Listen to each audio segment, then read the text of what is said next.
C Family Pharmacy, Kelly's Pizza and Grill, McBain Hardware, the Wexford Misaki Career Technical Center, Fiam Technologies, McBain Auto and Truck Center, Huttinga Electric, Burkholder Family Funeral Home, Pluger Mechanical, McLean Transmission, Judy K. Gildy Photography, Boss Design Company, Sunshine and Roses Boutique, Northern Truck Service, Ebel's General Store, McBain Rural Agricultural Schools, and Greater North Power Sports and Rentals.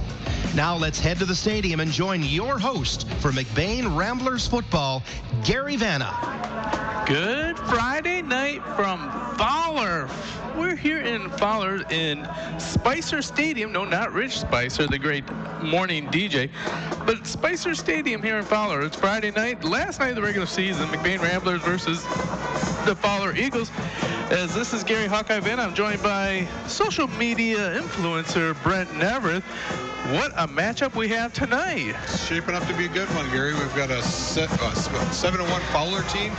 Only loss on the season is the perennial Power PW, kind of their big rival in the conference in the area.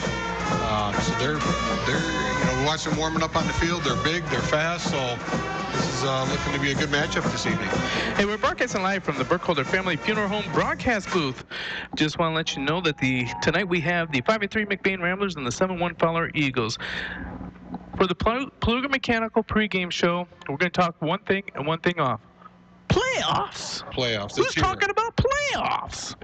Well, we're going to talk about some playoffs because we got some scenarios to run past you as the McBain Ramblers are hoping to make it back to the playoffs as they've gone to the playoffs 7 out of the 8 years that Coach Maloney has been here in McBain. He wants to keep that streak alive this year. They have a good shot at 5-3, but there's some scenarios that are going on here, and I hate to say this, but Pat Maloney gave us some dimes of information about how things could even be better for the McBain Ramblers. So let's first start off. What is McBain's potential for the playoffs according to your research, Brent? Well, Gary, there's a lot of scenarios that are going to play out here. We'll talk about the most straightforward, simple one we have right now. So there's a fabulous website out there called Snooze to You. You can break down the mapology, if you will.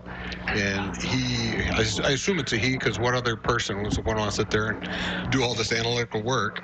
But the website says, if you look at D7 for McBain, that right now, as it stands, if the winners, all the favorites win tonight, we've got North Muskegon as the #1 seed in our district, playing Houghton Lake. Number 2 would be Beaverton, playing McBain. So we would, right now as it stands, we would be on the road to Beaverton in the first round. As the number 3 seed in the regional. No, the district. In the district. That's right. Yes. All right, so the scenario right now has that. Now, I'm a little bit confused. Maybe you can explain this to me, because when I was looking at Snooze to You on Monday, it told me that Hemlock would be the number 4 seed instead of Houghton Lake. What do you think happened in that situation? Well, this gentleman who does this, he has to make some predictions on who he thinks is going to win each game. So he predicts a week 8, which is kind of a given because you look at the playoff points. And there he just kind of decides, you always start, just like the MHSAA does, you start in the northernmost point, and then for D7, that's Menominee. And you find the first 4 closest schools to Menominee, including them. And then you kind of work your way down, and that's how they divvy up the districts. So, and now what you do on the weak point 8.5, what he does is he goes through and tries to pick the winners. And from there, that's when things start to get iffy, because now you're trying to guess games against 6-3 against a 5-4 team, or 6-2 and 5 so he's trying to make some projections. So it's a very fluid situation, as we found out last night talking to Coach Maloney. And you talked about the different scenarios that are going to play out in front of us. There's a lot that could go on. Obviously this game tonight's a big game. McBain wants the win. They want the momentum going into the playoffs. They want the extra points because this Fowlerville team, Fowler team has 7 wins on the season. So picking up a win against them would be great. A lot of extra playoff points. Now this Fowler team has got a huge history of football. They've been extremely successful lately. In fact, last year, if I remember correctly, they lost to Beale City by 1 point in the regular season, turned around in the playoffs and beat Beale City. No, Beale City made it to the state semifinals, so it's flipped. Beale City lost to them, I thought, last year by 1, and then in the playoffs, Fowler came in and beat Beale City. And maybe that was 2 years ago. I should have done a little better on that research. But this is a team, and the comp is, this is a Beale City level program. Absolutely. Absolutely. You looked at their history, and as I look back since 1950, that's all the farther I can dig up data on, they've had 10 years since 1950. They haven't had at least a 5-4 record. So that's a model of consistency. 73 years, 63 of the 73 years they have had a winning record. Absolutely. They've only missed the playoffs 5 times since 1985. Okay, so we're starting to get a little bit off the track here because we're talking about playoffs. And while we're doing this, I'm going to give a little tease before I read this little promo. But you're going to tell us the dream scenario that McBain still has a chance to host a home game. That's going to blow my mind. I can't wait to hear this. But before that, I want to remind you guys are listening to the Pluger Mechanical pregame show. Pluger Mechanical, licensed and insured for all your new installation, HVAC services, and light plumbing.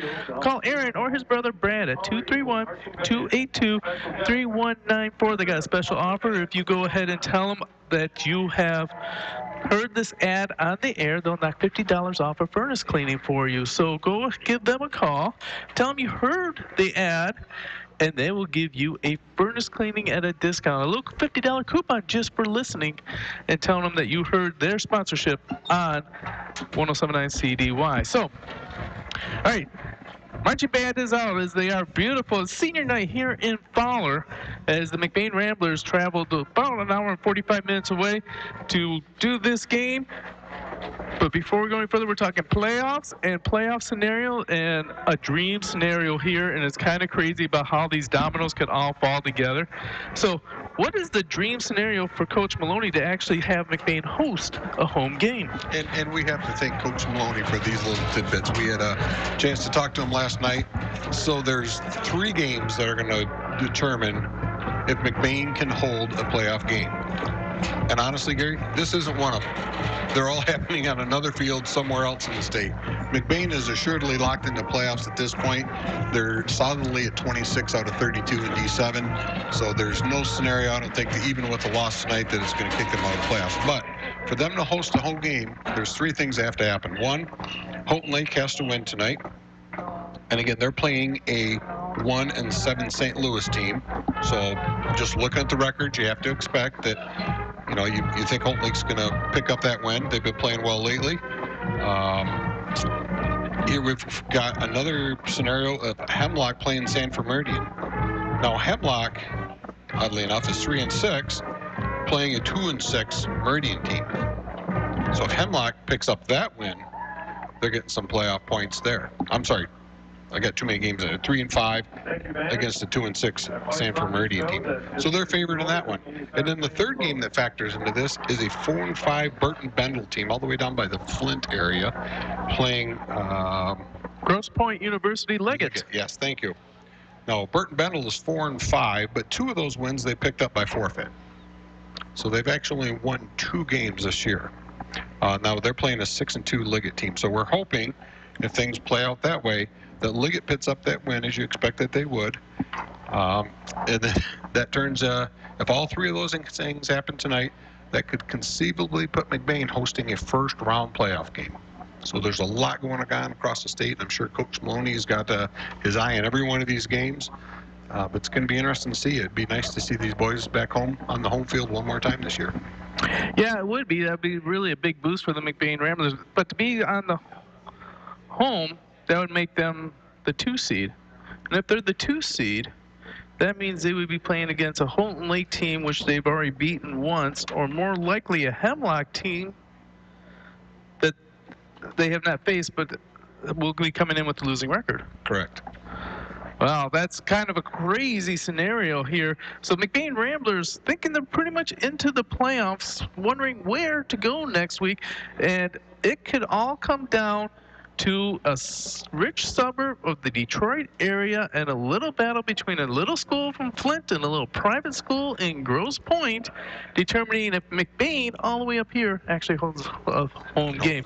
What a crazy, crazy type of scenario that would be. Yeah, that scenario that we just talked about, we talk about right now, as it sits in North Muskegon, is the #1 seed in our district.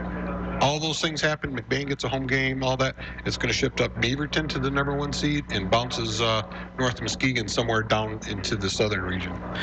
So they would not face a North Muskegon team, which is, I think about this, they could have faced them in the district final. But if they get moved out of the region, they wouldn't be able to face them until Ford Field. That's right. So you've gone from like possible game 2 to possible game 5 when you can face an opponent. And they would love to face that North Muskegon team in the Ford Field, or any team if they can get the thing to go in. So listen to Pluger Mechanical pregame show. Pluger Mechanical, licensed and insured for anything for your light plumbing and any type of furnace needs. Feel free to call Brad or Aaron, and they'll be happy to set you up. Phone number is 231-282-3194. Don't forget about the $50 discount on the furnace cleaning and inspection. So they'll have that going on. Well, just about ready for the kickoff time. Real quick, do you have any of the other playoff scenarios or projections for Highland Conference?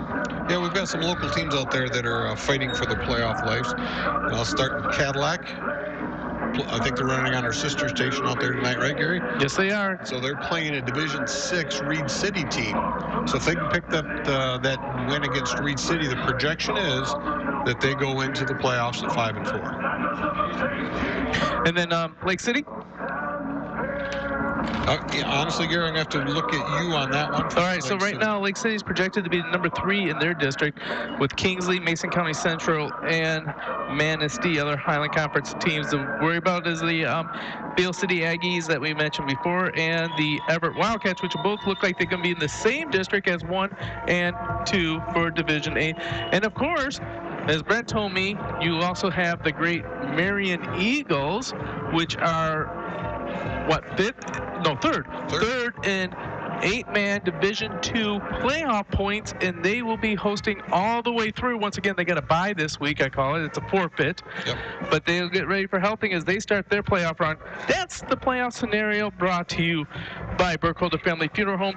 We are going to wrap up the Pluger Mechanical halftime show just after this. So, in a couple minutes, we're going to get a kickoff. You're listening to Home and McBain Sports on the all-new 107.9 CDY. Another regular season of high school football comes to an end tonight. 9 games, 9 weeks, but the commitment is so much more than that. FIOM Technologies wants to take a moment to salute all of the players for their efforts over the last several months, the coaching staff for their guidance, and the parents who give up so much of their time. Success is a true team effort, and FIOM Technologies is proud of all of you. They also want to wish our volleyball team the best of luck in the playoffs. FIOM is teamwork. FIOM is family. FIOM Technologies on Leeson Avenue in Cadillac. Go Ramblers!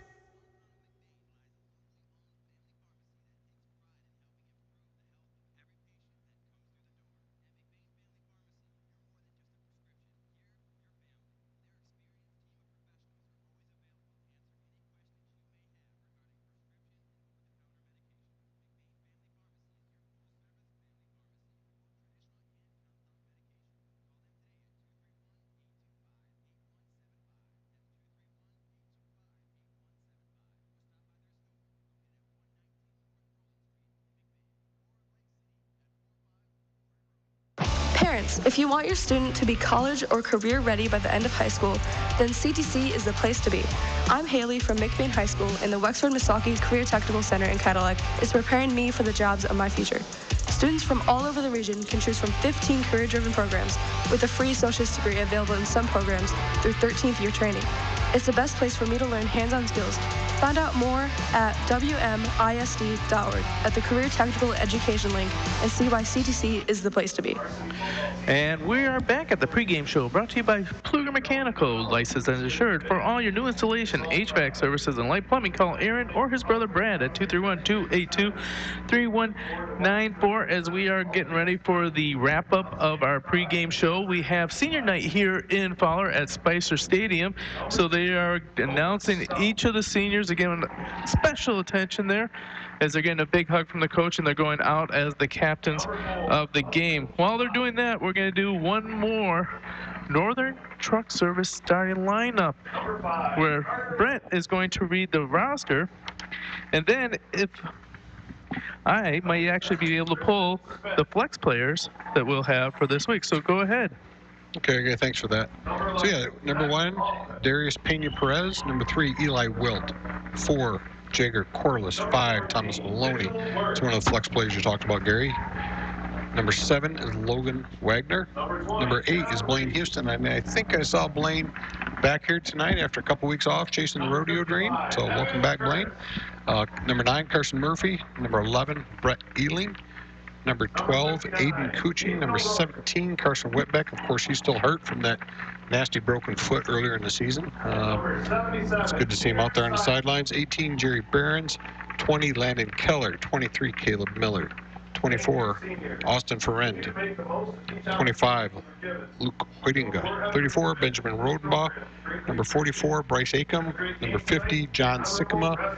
51, Henry Boss. 55, Caleb Gilby. 56, Boots Bentham. 57, Kalen Thorpe. 60, Wyatt Zeiderveen. 66, Benjamin Troop. 70, Logan Overmeyer. And of course, 75, Damian Bonico. Again, another one of those players that got hurt early in the season. Really hasn't been able to get out on the field this year, but nonetheless, he's out there tonight. And flexing up will be number 42, Max Ealing. Number 64, Mark Goose Zeiderveen. Number 18, Clayton Hooker. And number 22, Jacob Hart. All right, we're getting ready for action right now as the field is looking beautiful, but it is soggy. They've had 2 days of straight rain. They could not even mold this thing till about 4 o'clock this afternoon today. It looks like this is going to be a mud pit as we already start to see the dirt appearing on the field. It's going to be a tough day for kicking, and it's really going to be tough for the field goal team or the extra points. McBain will have their white jerseys with the green leather or green numbers, green pants. Most of them have the pink socks going on right now. As we're getting ready for kickoff, putting the boot to ball is number 5, Carter Lance. Lance going to kick it about the 18-yard line. That's going to be picked up. Looks like that's picked up by Eli Wilt. Number 8, Cowboy Blaine Houston.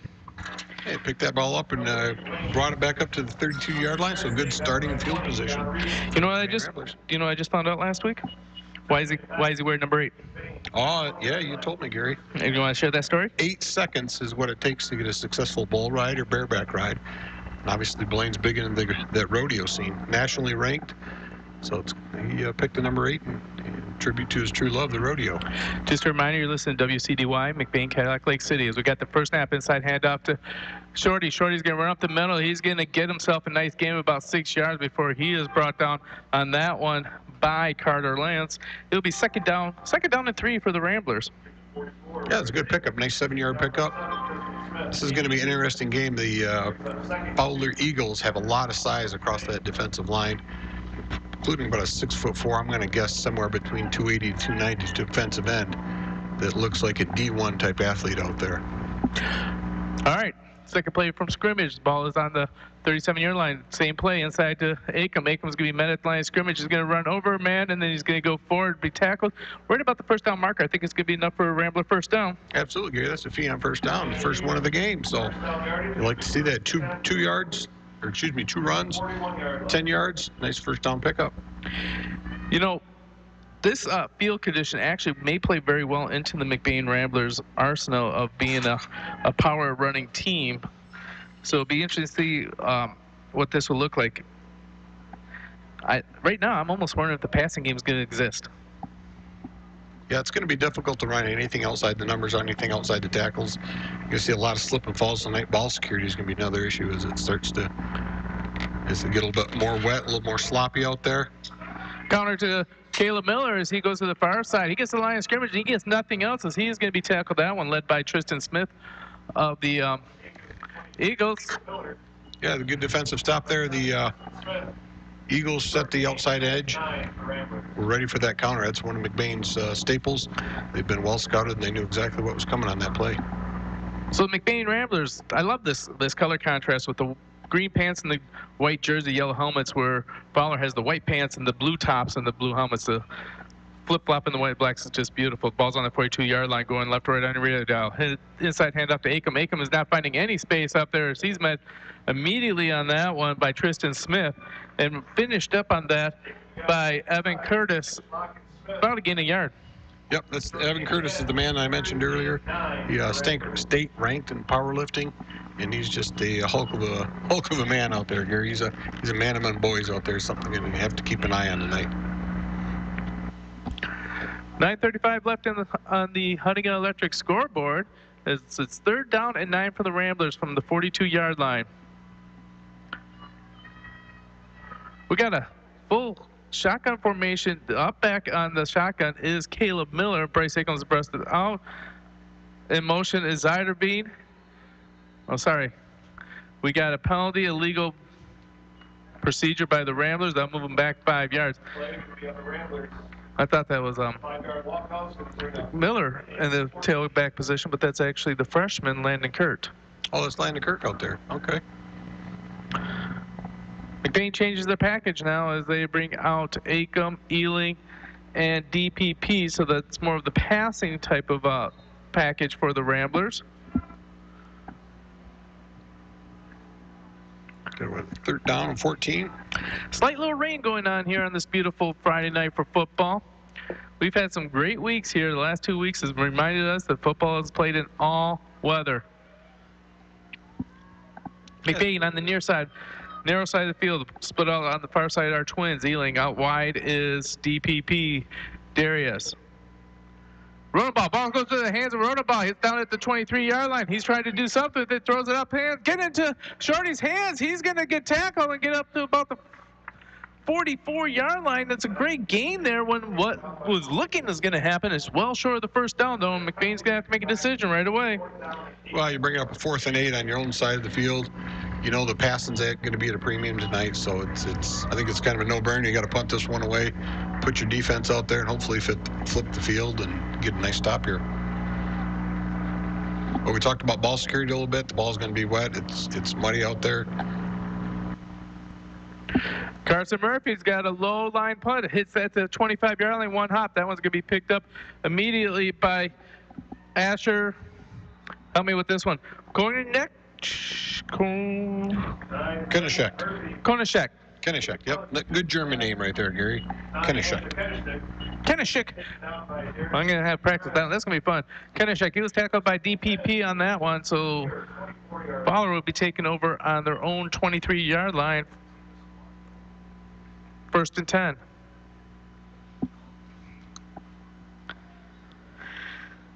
Yeah, DPP was the gunner on the left side of the field. He came down. He had the solid block on him, but he just manned up, got off that block, and made the tackle.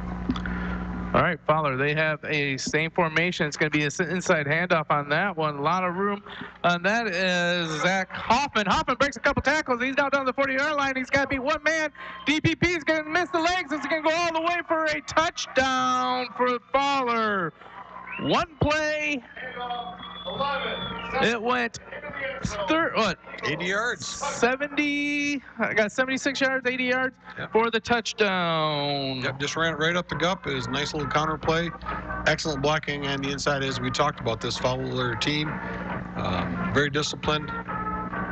You know, you reach 7-1, you have the model of consistency they are, and you know this is what you're coming up against tonight. Carter Lance coming out to kick the extra point for the Fowler Eagles. It's a muddy part of the field, so the footing for these kickers is going to be key here on these extra points. The ball's down, the kick's up.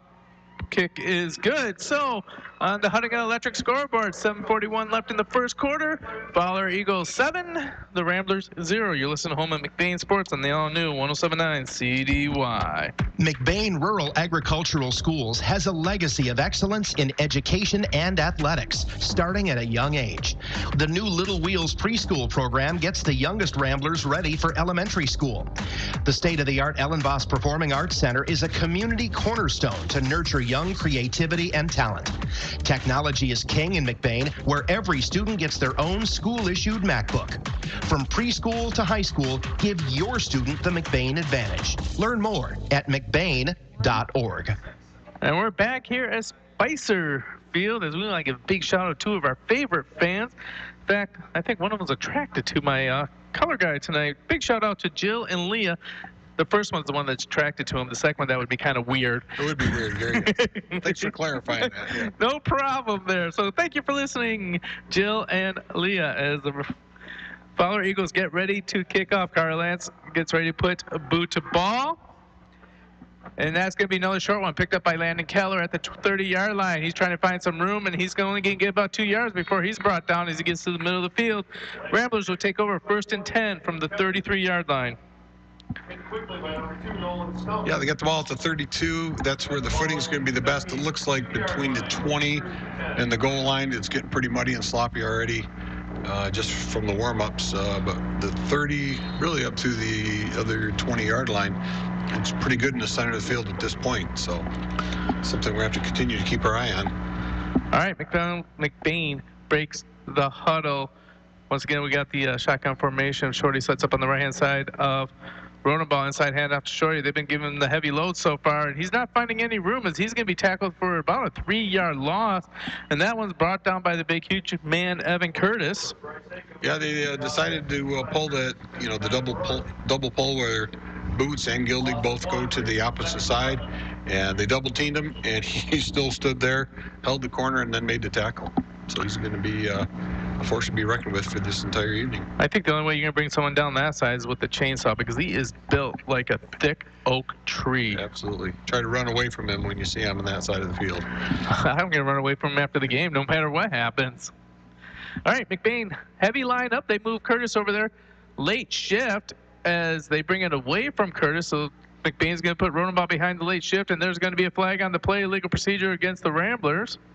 McBain just did, it's a requirement that you get set for a full second before the snap. After they shifted, Rodenbaugh had him snap the ball just a split second too early, and they weren't set for the full second. So the legal procedure on McBain. Well, McBain was trying to maybe outthink the room a little bit, but by setting up the heavy lineup, they knew Curtis was going to be the one that's going to try and break up that point of attack. So once the defense set for Fowler, they shifted everyone to the other side, and I think they got too excited to try and run the play before Curtis realized that they moved away from him, because before Fowler could adjust. And at that point, they got too excited and they went fast too quickly. So jumble lineup on the far sideline. Jumble lineup says Rodenbaugh's going to follow that right up the middle, and he's going to find no room as he is going to be tackled on that one by number 74, Cole Hoffnagel. And it will make it 3rd down and 15 for the Ramblers. Yeah, if you look at Fowler's record, they're not giving up many points this game to anybody, Gary. We talked about University of Leggett, or the Grosse Pointe. They played them earlier this season. We'd been 54-14. They've held opponents to pretty much under 20 points, other than PW that they lost to 14-27. So this is a stingy defense we're up against tonight. Hunting Electric scoreboard, 6 minutes left in the first quarter. Fowler's already got a touchdown, 7-0 against the Ramblers. Ramblers second possession. Rodenbaugh is going to drop back, look at the pass. Looks over the middle. He's going to give it to his favorite target, to Murphy. But that coming out of nowhere to break that one up was John Ruiz, and he knocks the ball down, and that will make it 4th down and 15. That's that staple that McBain has had, getting Murphy as he drags across the field. It was open for a split second, but there's a lot of speed on that safety to come up and close that gap to nearly get an interception on that. So I think McBain's lucky not to get the turnover out of that. So punt formation. Carson Murphy back deep. He's got his feet on the 14-yard line of the Ramblers. He's hoping to flip the field. Good snap. Ball's up. Gives a good boot there. That one's going to hit about the 40-yard line. It's going to roll. And then finally covered up on that one by Asher Konschnicker. Kenishek. We'll get it by the end of the game. Kenishek. I hope we do.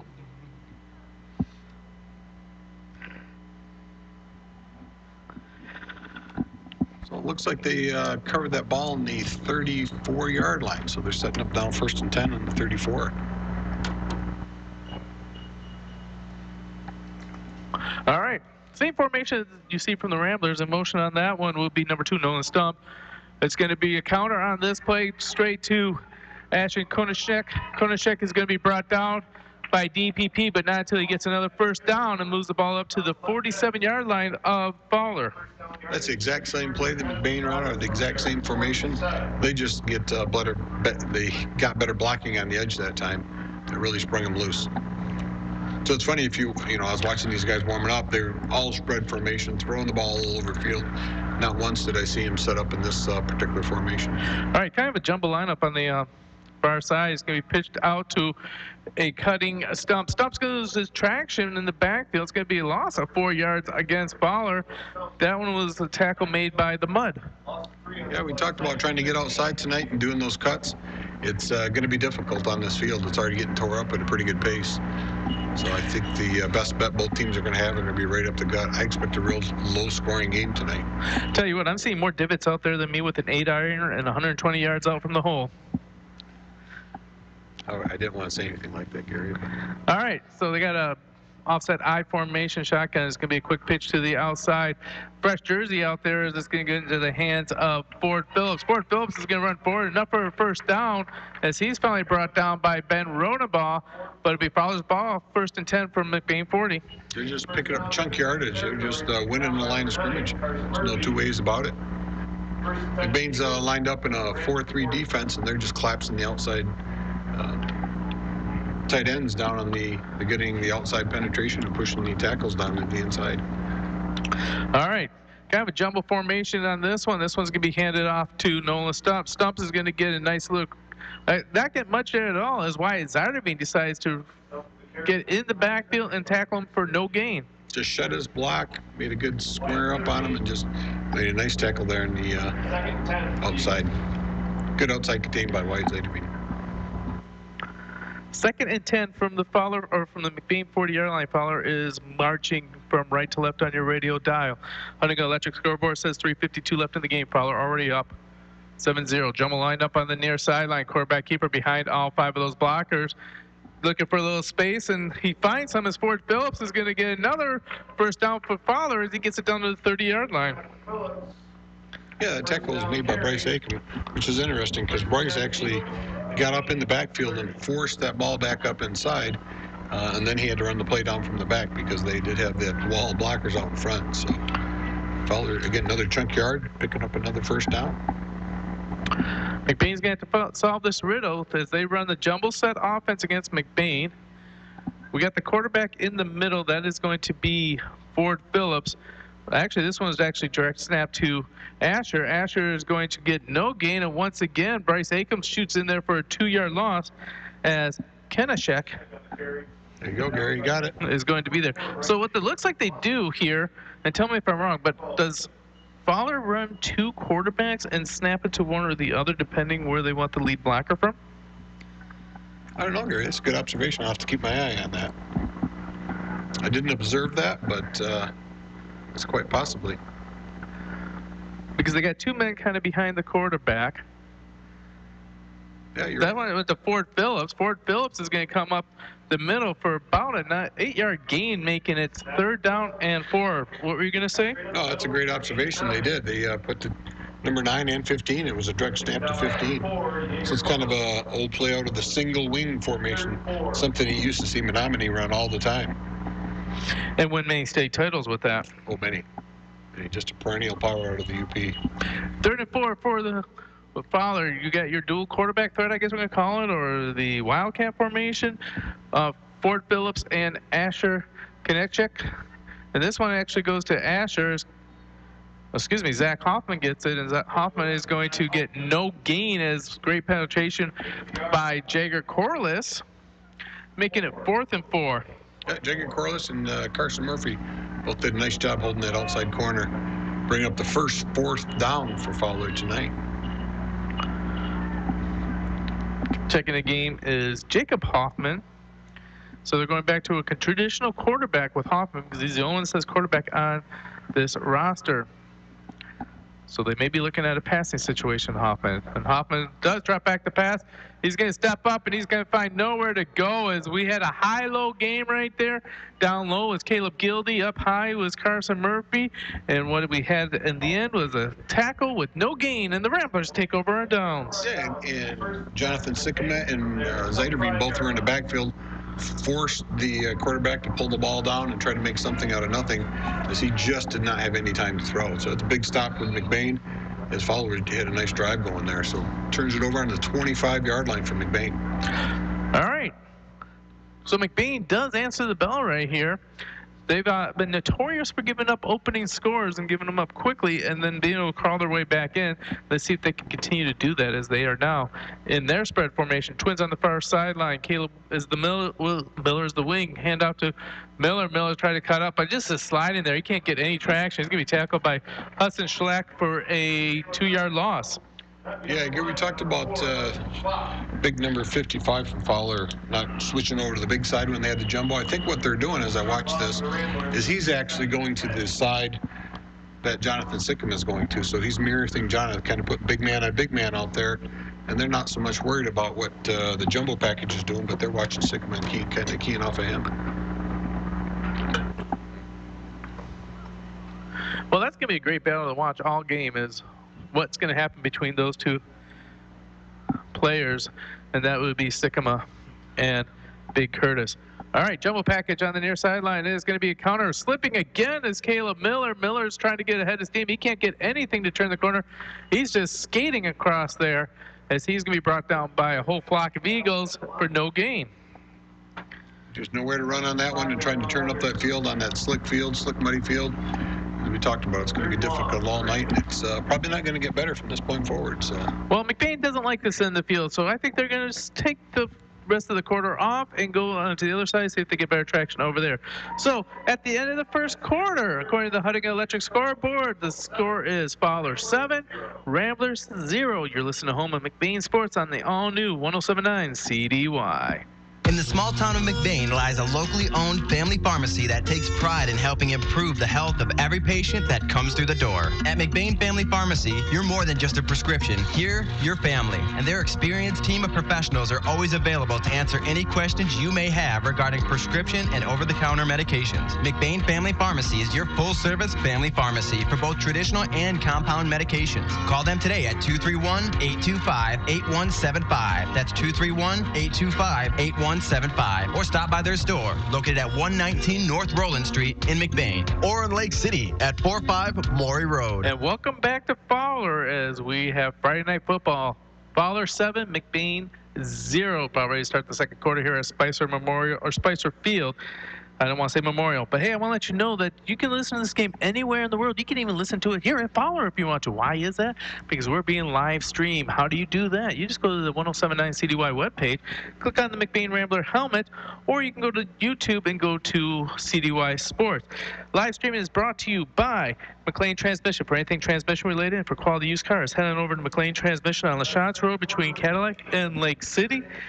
231-779-1394. And it looks like McBain is going to have to take a player out of the game.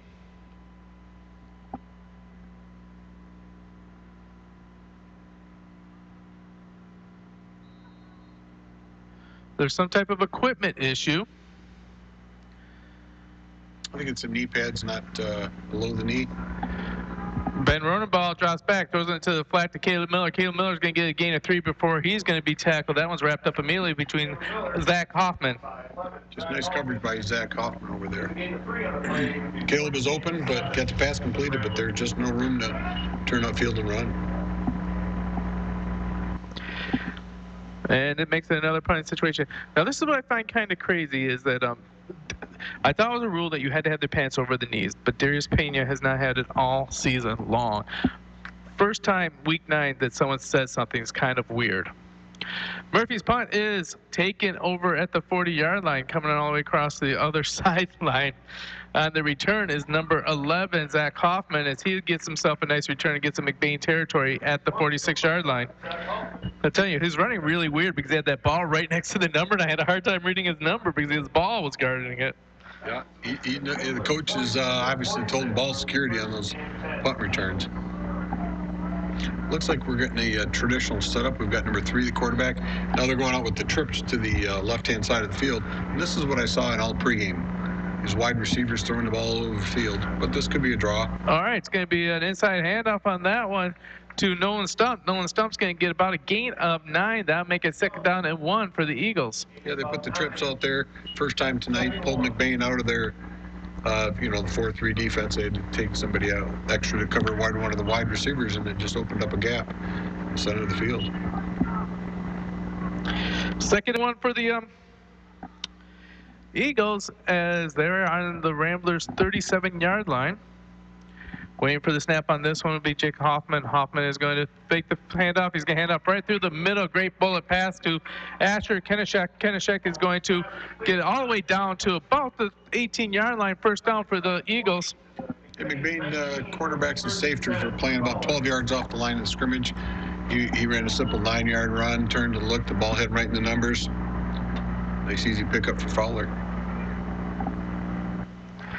28-yard gain on that one as Fowler's back in their traditional offense. Is going to be in that side handoff to Stump. Stump is going to find running room up the middle. Finally wrapped up and brought down that one by Bryce Aika, but not before he gets another 9-yard gain.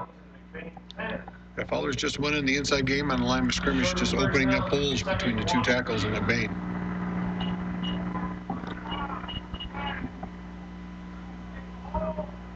Second down 2 from the 10-yard line. Fowler has it. They are knocking on the door right now. Trips on the far side, or the short side of the field. Dropping back to look, pass to the inside.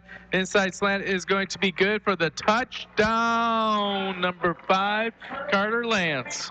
The quarterback has a nice touch on that ball. He's hitting these receivers right between the numbers. Offensive guys definitely going to have the advantage tonight if they're able to make that cuts because they know where they're going. Defenses try to play catch up, and when you get passes like that, it's just hard to cover.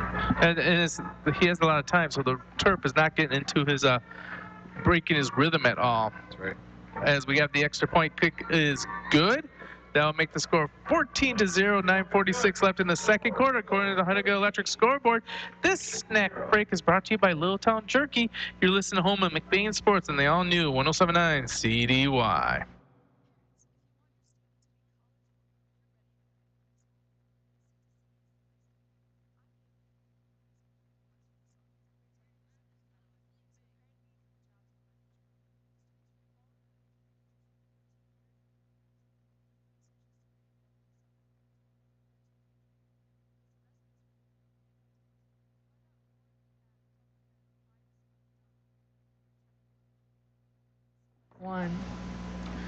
And we're back here at Spicer Field.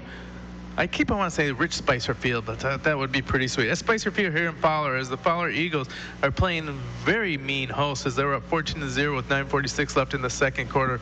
They've scored 2 out of their 3 possessions so far, and they're getting ready to kick off to the McBain Ramblers again. Yeah, again, this is one of those games when you sit down and look at the schedule at the beginning of the season, and you have the categories of, I think we're going to win this game. These are going to be close games, and these are going to be tough games. We definitely had this one circled in that tough game category. They are everything we thought they'd be tonight. All right, so we had a deep kickoff by Carter Lance. Landon Kirk takes the ball off the fly and then drops the ball, goes on a knee to pick it up, and he is immediately down. So Ramblers will be in the worst position they've had so far. They're going to be on their own 15-yard line, 1st and 10. 14-yard line, 1st and 10. Yeah, positive note, they can put together a nice 85-yard drive, burn up that 9:42 of the clock, because you certainly don't want to give that ball back to Fowler at this point. They've got a lot of momentum on their side, and they're starting to feel it a little bit, so McBain needs to put together a nice drive here. All right, McBain breaks the huddle. They got twins on the far sideline. Wingback is going to be Miller. Handoff upside to Acom. Acom is going to get a nice little gain as he's going to get about 5-yard gain. See a flag on the play. What's your guess on that?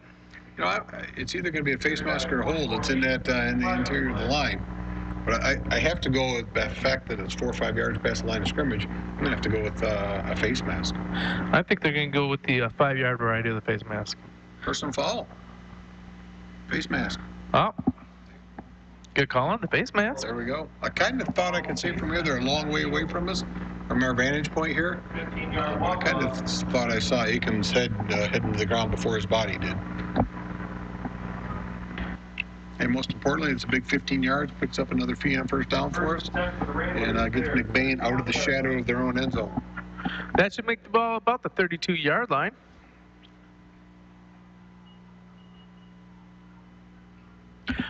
So McBain, 1st and 10 from their own 32-yard line.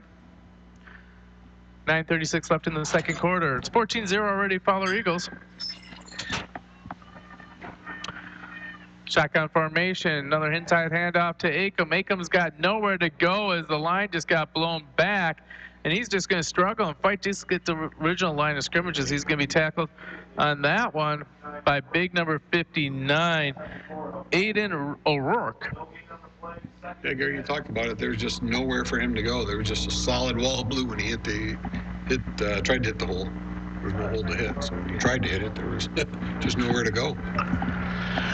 McBain breaks the huddle. Landon Kurt is now your up back. Shotgun formation. Zider being snap is going to be given to Kurt. Kurt's looking for a little bit of a hole. He's not finding much running room right there. Finally gets a push from behind from a Rambler, so he does get a 3-yard gain. That'll make it 3rd and 7 from McBain Ramblers. Landon brought a little bit of speed to the varsity level that we've kind of been lacking a little bit. There's a couple guys in McBain have some speed, but I think Landon, in my opinion, probably the fastest football player that we have out there. So he had a couple nice touchdown runs in his debut. So it's nice to see him out on the field. All right, big 3rd down for McBain. They want to keep the chains of moving, keep the Fiamma first downs a coming. We got 3rd and 8 here, Gary. Yeah, once again, do you look at the quick passing situation, or do you see what you can hit a home run with Kurt? We got twins on the near sideline. Nobody on the far side for the wide receiver. Kurt is your up back. In motion is Miller. That'll send him up for a route. Romo looks back. He's going to be flushed out of the pocket. He's got some room. He's going to break a couple tackles. He's going to dive forward. It's going to be short by about 2 yards. And it was an exciting play except for one aspect. Yeah, there's a flag in the backfield. Quarterback scrambled. There's a flag on the play. It's going to be holding against. And they called holding against the Ramblers. Yeah, I think Rodenbaugh had to hold the ball a little bit too long to try to get that pass off. That excellent pass defense in the back. Anytime you got to hold that ball for 3 or 4 seconds, it's hard on the offensive lineman to hold their blocks that long when you've got somebody pinning your ears back and going after the quarterback. So just trying to kind of save Ben's life in that case. So never like to see a penalty, but it's not a bad penalty in terms of keeping the health of that young man. So that makes it 3rd and 18 from the McBain Ramblers 24-yard line. Huntington Electric scoreboard says 7:41 left in the 2nd quarter. It's already 14-0 Fowler.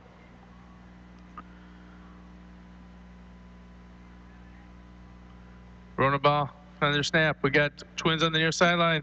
Rodenbaugh rolls to the right. He's looking. He's going to shovel pass it inside to Miller. Miller's not going to find any running room as that is well read by Zach Hoffman and is going to be tackled for loss. Oh, we'll give him a gain of 1. My bad. Play was executed very nicely by the Ramblers, but better defense on that. Nice little shuffle pass. He had a wall of blockers, but the gentleman just broke through that wall and was able to tackle Caleb in the backfield. Maybe a 1-yard pickup, as you said. 4th and 17 for the Ramblers. Murphy gets ready to kick. Puts boot to ball. That's going to be a short kick. That one's going to land at about the 44-yard line.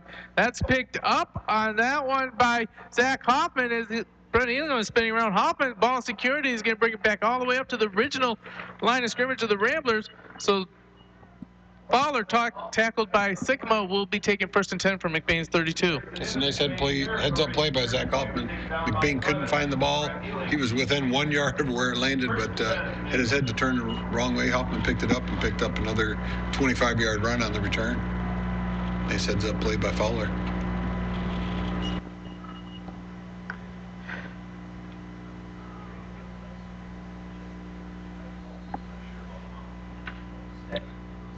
Brings him up a 1st down on the 32-yard line. Fowler coming with their spread formation. Quarterback is out there. Jacob Hoffman. He's got 2 running backs. He's going to drop back.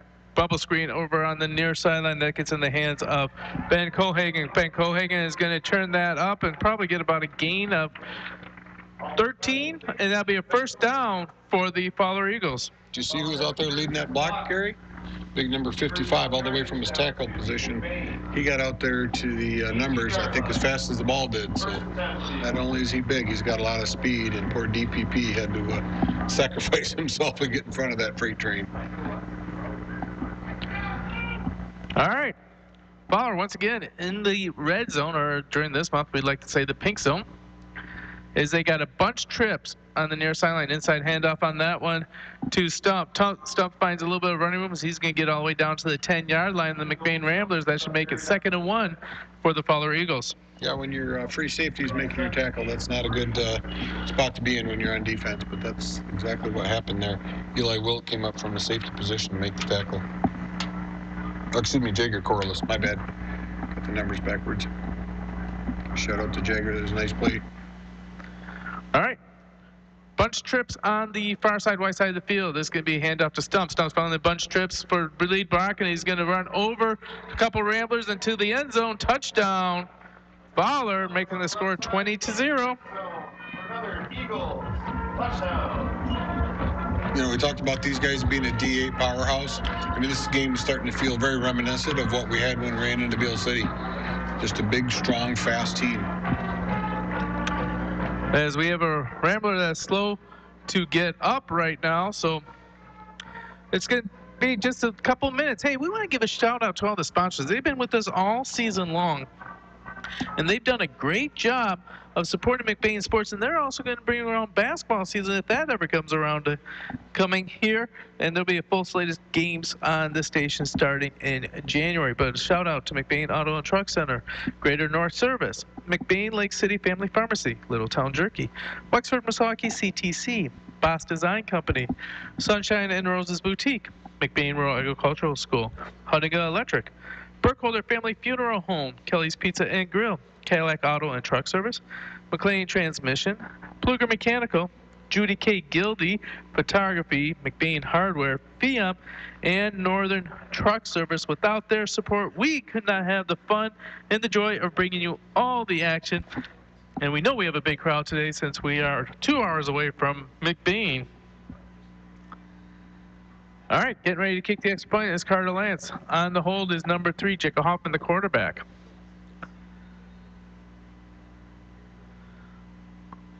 Snaps good, holds good, blocked on that one. Getting up big is DPP, Darius Pena Perez with the blocked extra point. He came out through the center of that line, used that long arm, got a nice vertical jump on that, and blocked the extra point. Picture perfect, exactly how you want to do it. There you go. So we may have a nomination for Picture Perfect Play of the game already in the first half. We'll see what's going to happen. I'm pretty sure that we're going to have a wide opportunity of Picture Perfect plays because McBain knows how to play from behind and knows how to make a big run at the end. 5:26 left. We're keeping it here for this Littletown Jerky snack break as the score is 20-0.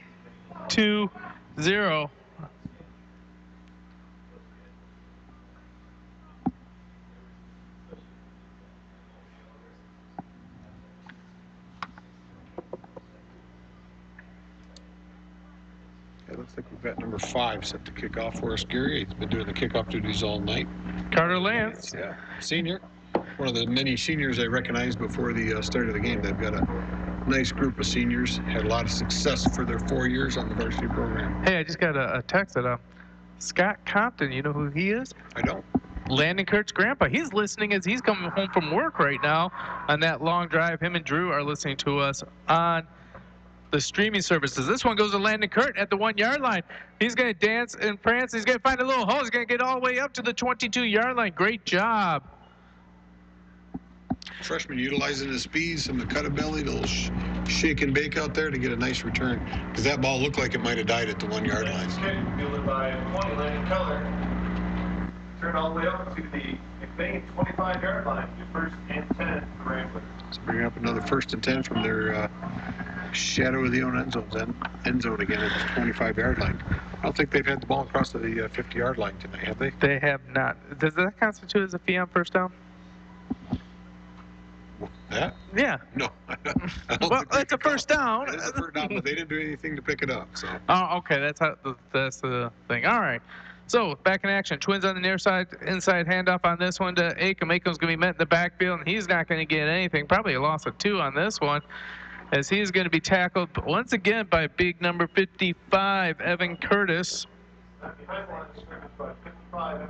Yeah, no, McBain has liked to run that play to the power side, where they have Jonathan Sycamore and they pull boots and Gill to that side, but that's also where their #1 defender is. So you might have to rethink that play call. Well, I don't want to spoil this, but 55 is the #1 defender, #1 defender, and #1 lifter in the whole county. So absolutely. As he follows Johnny Sycamore, goes on the short side of the field. Kurt is in the backfield. Hard count there, and one of the better offensive plays by Rodenbaugh is he gets Fowler to jump and get a 5 yards for McBain. McBain's been going on the first count all night. They decided to switch thing up, pick up a cheap 5 yards. Good discipline by McBain by not jumping on the hard count themselves. 2nd and 7 with the ball on the 28-yard line for the McBain Ramblers. We're under 4:20 left in the second quarter. The score is 20-0. Thanks to the big block by DPP. McBain shotgun formation. Twins on the wide side, near side of the field. McBain's going right to left on your radio dial. In that side handoff to Kurt. Kurt is going to be met in the backfield, and he's going to be smothered right away. Big tackle on that one by Aiden O'Rourke. Number 59. We've called that number a lot on defense tonight. So just a nice, solid defensive line that Fowler has tonight.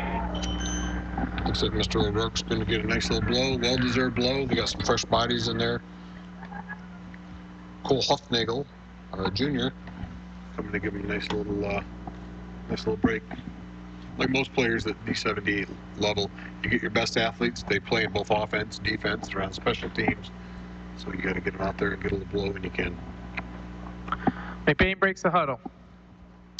They got the passing package in as they got Brett Ealing, and out wide is DPP.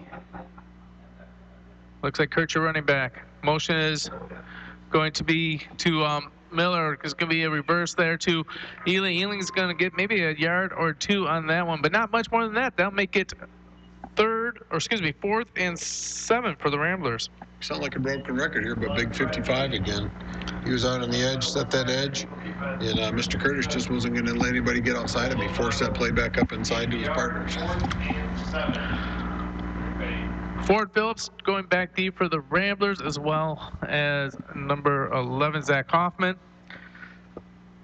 Carson Murphy, early lead for the player of the game with his punting.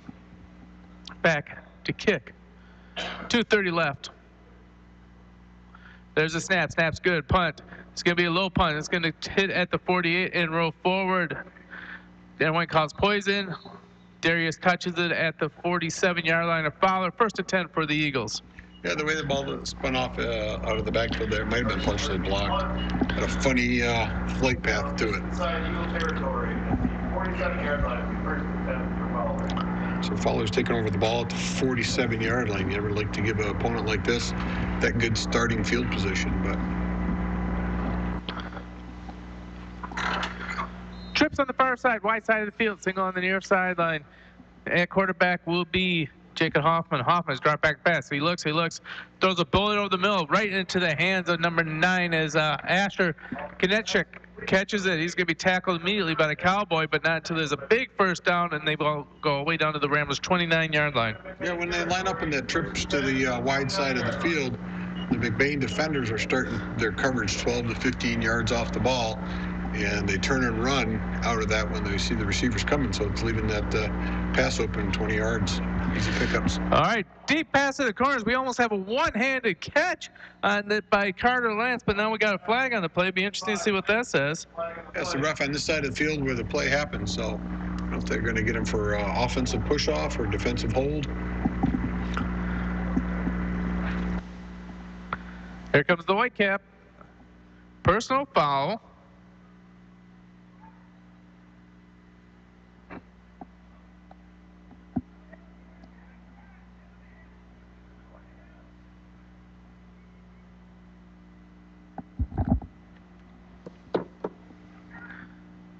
So they're calling a personal foul against Fowler.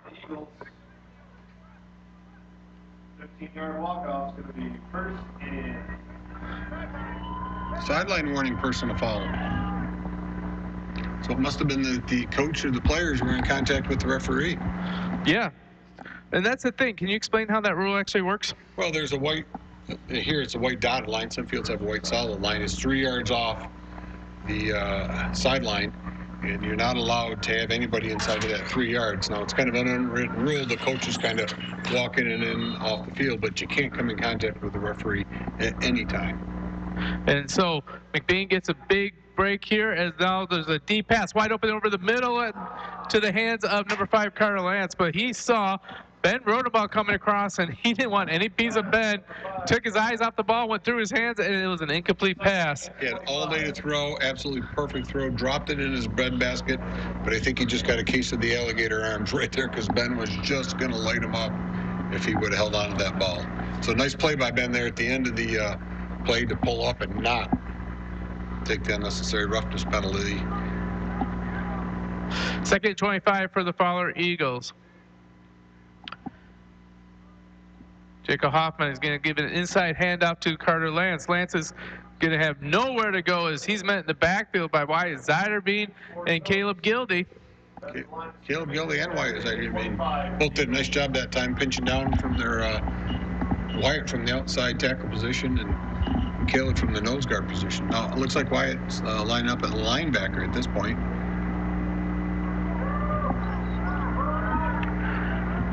Fowler breaks the huddle, and they're going to go to the jumble package on the near side line as they're going left to right on the radio dial. Drop back to pass wide open. Overthrows an open receiver of Zach Hoffman. The Hoffman boys cannot connect on that one, and that'll bring up 4th down for the Fowler Eagles. Normally this is the maroon zone where you usually go for it, but you're also looking at 4th and 24. Be interested to see what Fowler does. Well, they're lining up in the punt formation, something we haven't seen yet tonight. I think McBain dodged a bullet on that last play. They had 2 wide receivers, both of them were open. The one on the left side of the field didn't have anybody within 20 yards of him. They ran those guys out after lining up in the traditional run formation. Quarterback Jacob Hoffman kicks it. It's going to be off the side of his boot, but it's going to take a great roll for the Eagles as it goes all the way down to the McBain 10-yard line. So with a minute 1 left, McBain will be taking over on offense from their own 10. Only 90 yards left to go to pay dirt. Seems to be a theme tonight. This game has definitely been played with McBain with their back against the end zone. So it's going to be interesting to see if Coach Maloney's got any adjustments, anything he can come up with at halftime. Just try to open up some holes and flip the field and get a little better field position.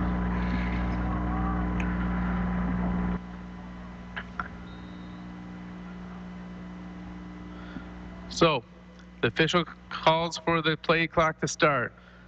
Ramblers got their play ready to go. Deep in their own end. Fowler continues to flop big Mr. Curtis over to Sycamore side of the offensive line. Inside handoff to Acom. Acom's going to foul 1 block, and he's not going to have much running room. He's going to gain about 2 as he's going to be tackled on that one by Cole Hoffenagel. Just not a lot of running room in there, Gary. There's just, we're not opening any holes tonight. We're not driving anybody off the line of scrimmage. Small gain on the play, 2nd and 9 for the Ramblers.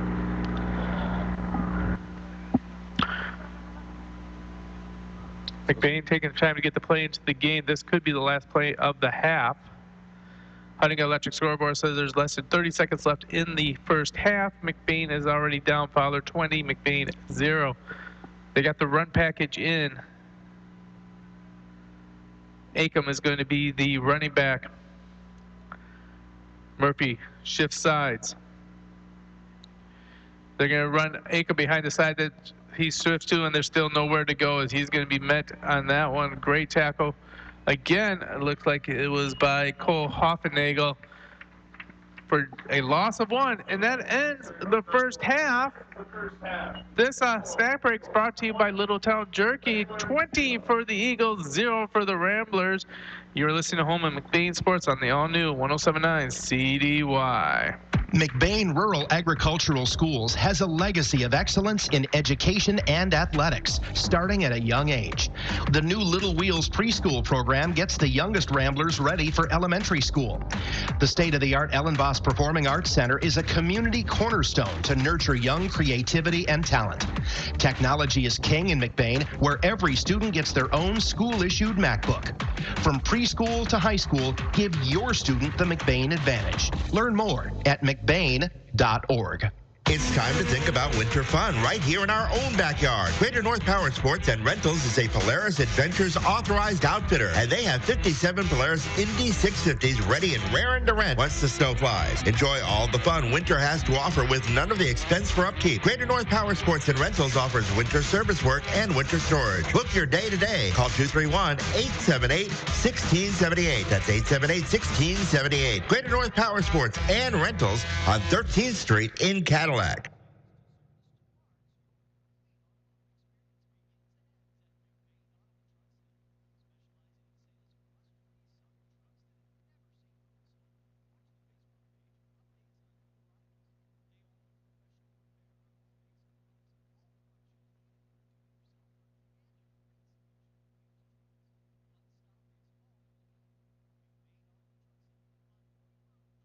McBain, proud to support all of our McBain student athletes. In the small town of McBain lies a locally owned family pharmacy that takes pride in helping improve the health of every patient that comes through the door. At McBain Family Pharmacy, you're more than just a prescription. Here, you're family, and their experienced team of professionals are always available to answer any questions you may have regarding prescription and over-the-counter medications. McBain Family Pharmacy is your full-service family pharmacy for both traditional and compound medications. Call them today at 231-825-8175.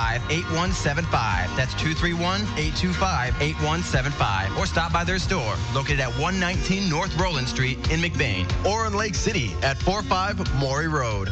Parents, if you want your student to be college or career ready by the end of high school, then CTC is the place to be.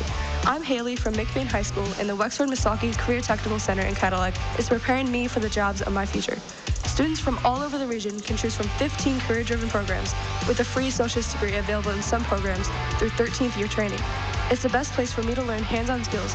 Find out more at WMISD.org at the Career Technical Education link and see why CTC is the place to be. Another regular season of high school football comes to an end tonight. 9 games, 9 weeks, but the commitment is so much more than that. FIAM Technologies wants to take a moment to salute all of the players for their efforts over the last several months, the coaching staff for their guidance, and the parents who give up so much of their time. Success is a true team effort, and FIAM Technologies is proud of all of you. They also want to wish our volleyball team the best of luck in the playoffs. FIAM is teamwork. FIAM is family. FIAM Technologies on Leeson Avenue in Cadillac. Go Ramblers!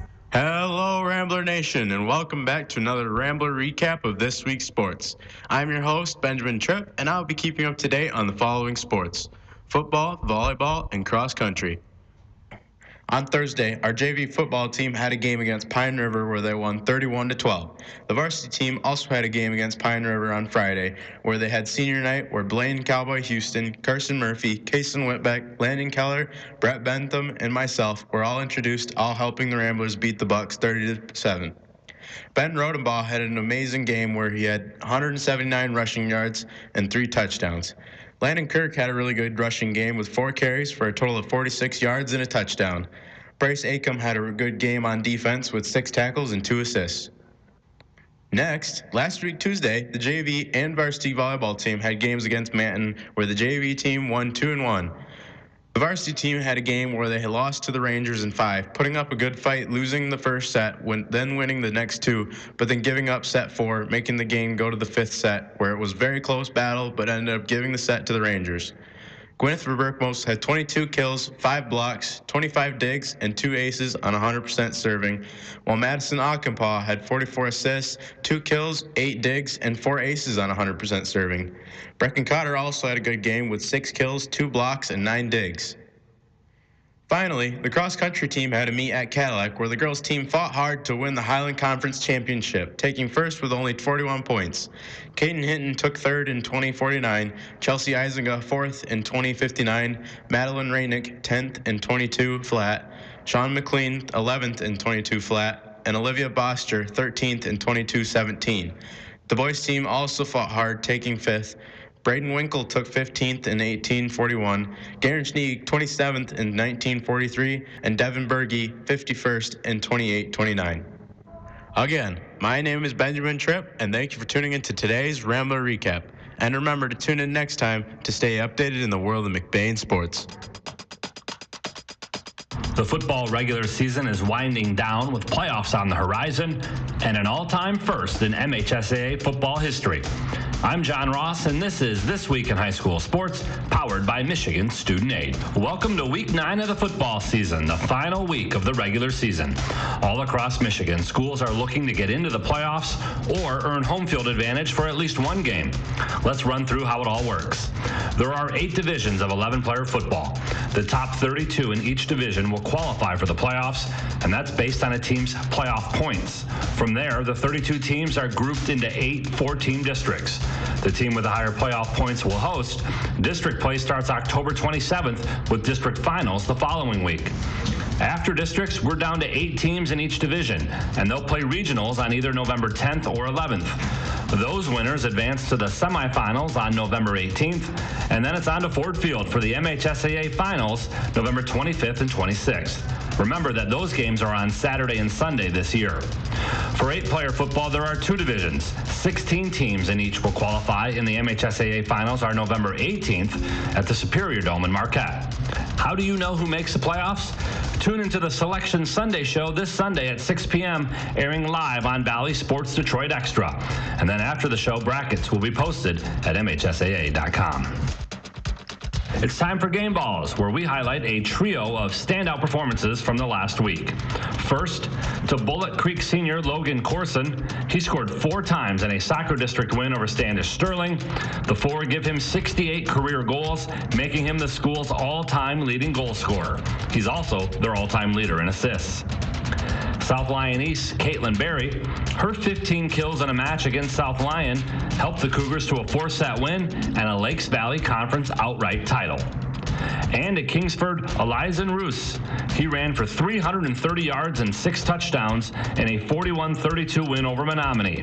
The win gives Kingsford at least a share of the West Pac Conference title.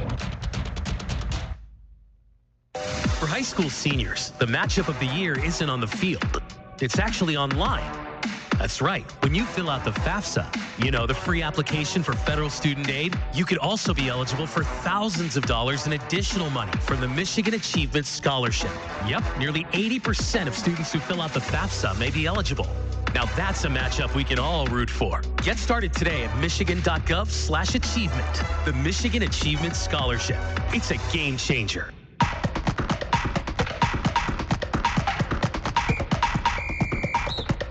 Our weekly Be the Referee feature takes a look at the fine art of officiating with registered official Paige Winnie. Today's You Make the Call takes us to the tennis court. We're in the middle of a volley when I hit a shot with a ton of spin on it. It goes over the net, bounces, and then spins back over the net towards me without being hit by my opponent. What's the call? My opponent never hit the ball, so I win the point. The same rule applies if it's wind, not spin, blowing the ball back over the net. My opponent could have returned my shot even if they had to reach over the net to do so, as long as they don't touch the net while returning.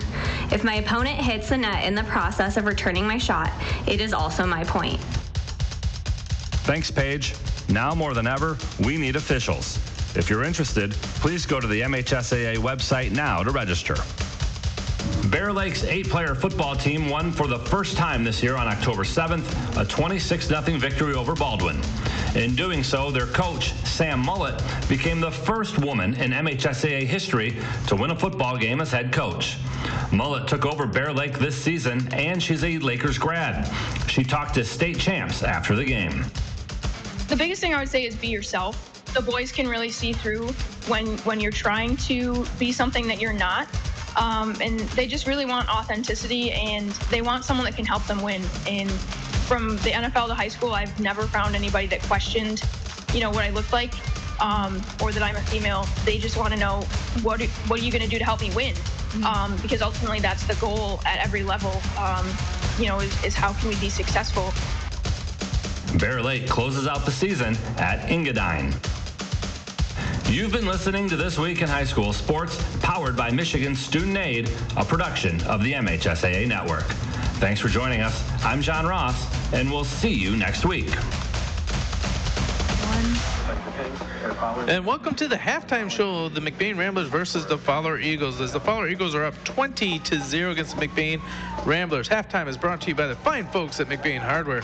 Stop by and see Ron, Trevor, or Tyler for all of your hardware needs. As my brother-in-law likes to say, if McBain Hardware doesn't have it, then you probably don't need it. I don't know if you've been there lately, but they already started to get their Christmas display out. And what they have is Duke Cannon beauty products for men.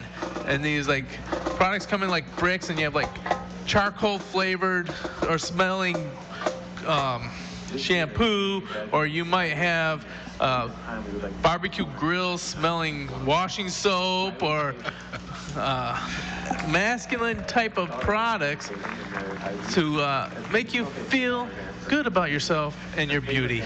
So McBain Hardware already getting the Christmas spirit going with their Duke Cannon lining of male beauty products. Check it out, Brent. I have to stop down there, Gary. It's always fun to go in there. You always find things you didn't know you needed down there.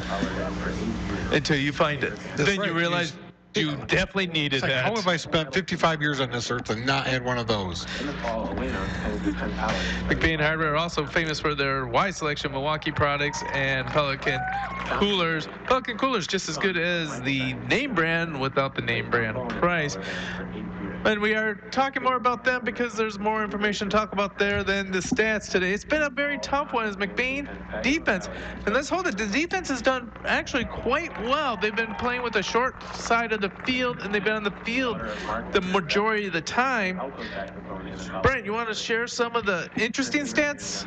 Well, Gary, as we look at this, we've got 6 first downs in the first half, 16 rushes for a total of 13 yards, which, you do the simple math, 0.8 yards per rush on average. And that includes the first play of the game where Bryce Aiken picked up 7, second play of the game where he picked up 5. There just has been some tough sledding after that point. I mean, there's no way to sugarcoat this.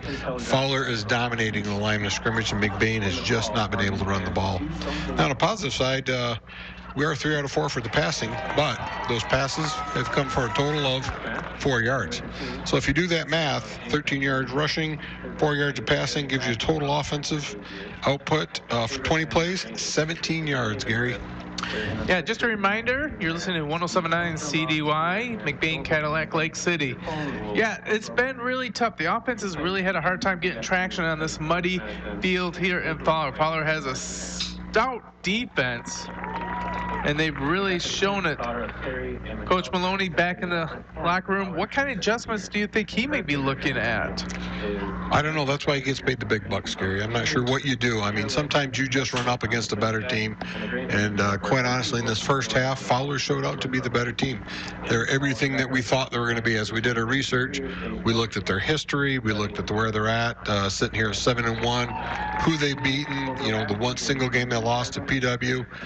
That was a close game. It was 27-14, something like that. So even at that, it's just, you knew you were going to have your hands full coming in tonight. So I don't know what the coach is going to do. A couple weeks ago when they have some tough sledding, we saw him come out in the second half with the jumbo package. So maybe he's got a little trick up his sleeves. Maybe he's got something that he's going to show us tonight.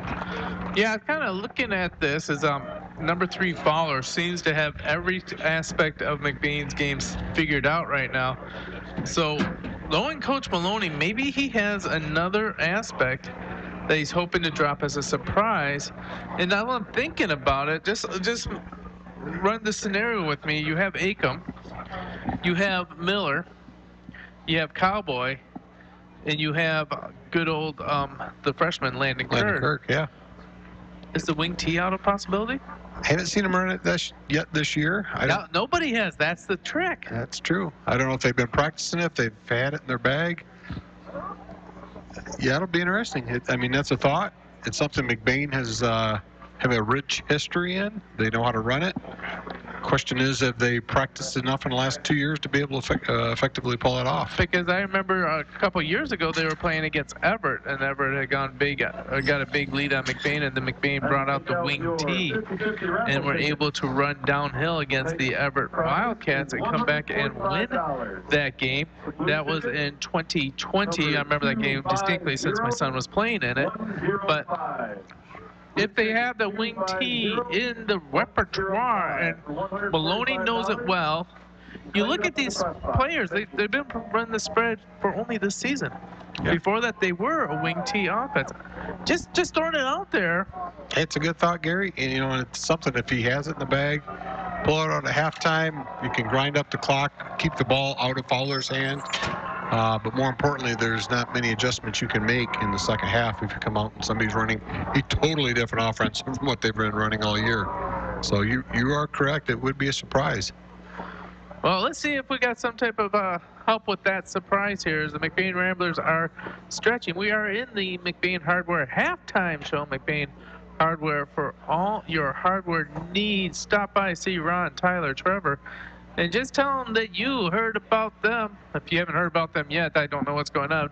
Longtime sponsors, but you heard about them on 107 CDY, and to thank them for their great work, check out that Duke Cannon Male Beauty Supply area, as well as Milwaukee Power Tools. Nothing makes me feel better than buying a bar of soap and chainsaw lube at the same place. And where else can you do that other than McBain Hardware, right?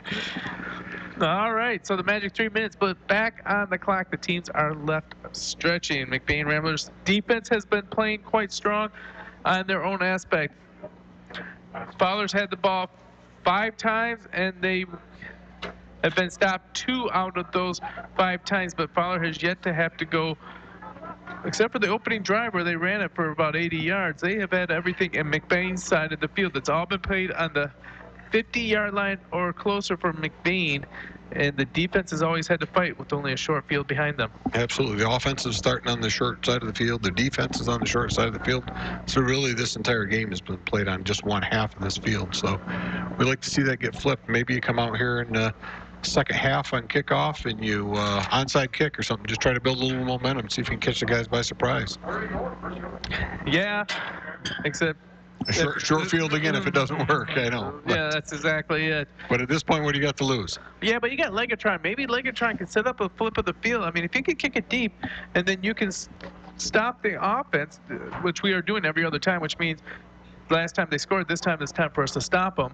Then we can get the ball with the shorter field, and then actually McBain might get a chance to make something happen for this. So it'll be interesting how they come out on this one.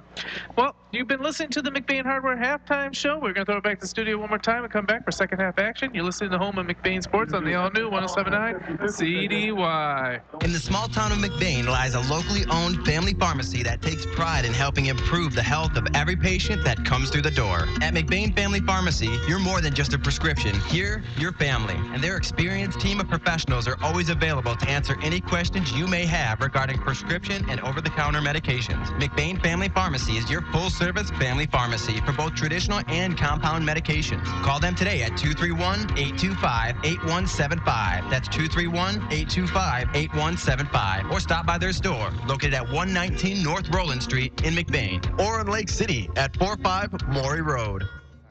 And we're back here in Fowler at Rich Spicer Stadium as the Fowler Eagles are up 20-0 against the McBain Ramblers. McBain Ramblers getting ready to kick off, but we have a little update, Brent. Yeah, we talked about the Cadillac and the Reed City game at the beginning. Said it's important for Cadillac to pick up that W tonight. Sounds like they're down 21-14 at halftime. I think the game is being played in Reed City tonight to honor the 2020 contract. And this is the last year those guys are going to play for quite some time, as Cadillac has kind of moved up divisions. Reed City has moved down, so Cadillac's looking to pick up some bigger opponents next year. So. And Reed City already has a new team for the Week 9 for next year, so right. I can't remember what it was.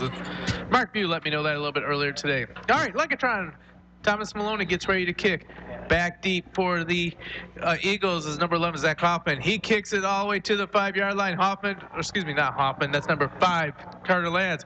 He takes it. Oh, it is Hoffman. Hoffman's going to bring it all the way up to the 35-yard line as Fowler starts with the worst position they've had so far this game. At the 35. That's saying something right there, Gary.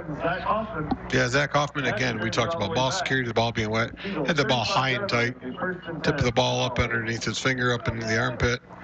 He wasn't going to fumble that on any of the hit. Excellent kickoff there by the young sophomore. All right. McBain breaks the huddle. They got a 4-man lineup. Look like Logan Overman is now going to start. It is going to be handoff on the inside to Nolan Stump. Stump's going to go forward for about a 3-yard gain. Just brought down by the interior of that defensive line there, Gary. Again, Fowler had a nice push on it. McBain got a play, but it's after 4-yard pickup. And anytime you can run an offensive play at 3 or 4 yards, it's chunk yardage, and that's what you like to see when you're on offense. Now, it looks like, watch this, Logan Overman, number 70 in the side. It seems like as soon as they snap it, he just dives forward into the legs and try and break up any pulling lanes and to slow down the center. As the shotgun on the other sideline, going to be direct snap, and busting the ball to the outside. That one is number 3, Jacob Hoffman. Hoffman's going to scamper for a first down, get all the way down to the Rambler territory on the 47-yard line. It's a nice pickup, a 16, 17-yard play pickup. First and 10 for the Eagles from the Rambler, 48. Did you see what Logan Overman was doing? Yeah, you're exactly right, Gary. He's just diving down at the lineman there, trying to take up space.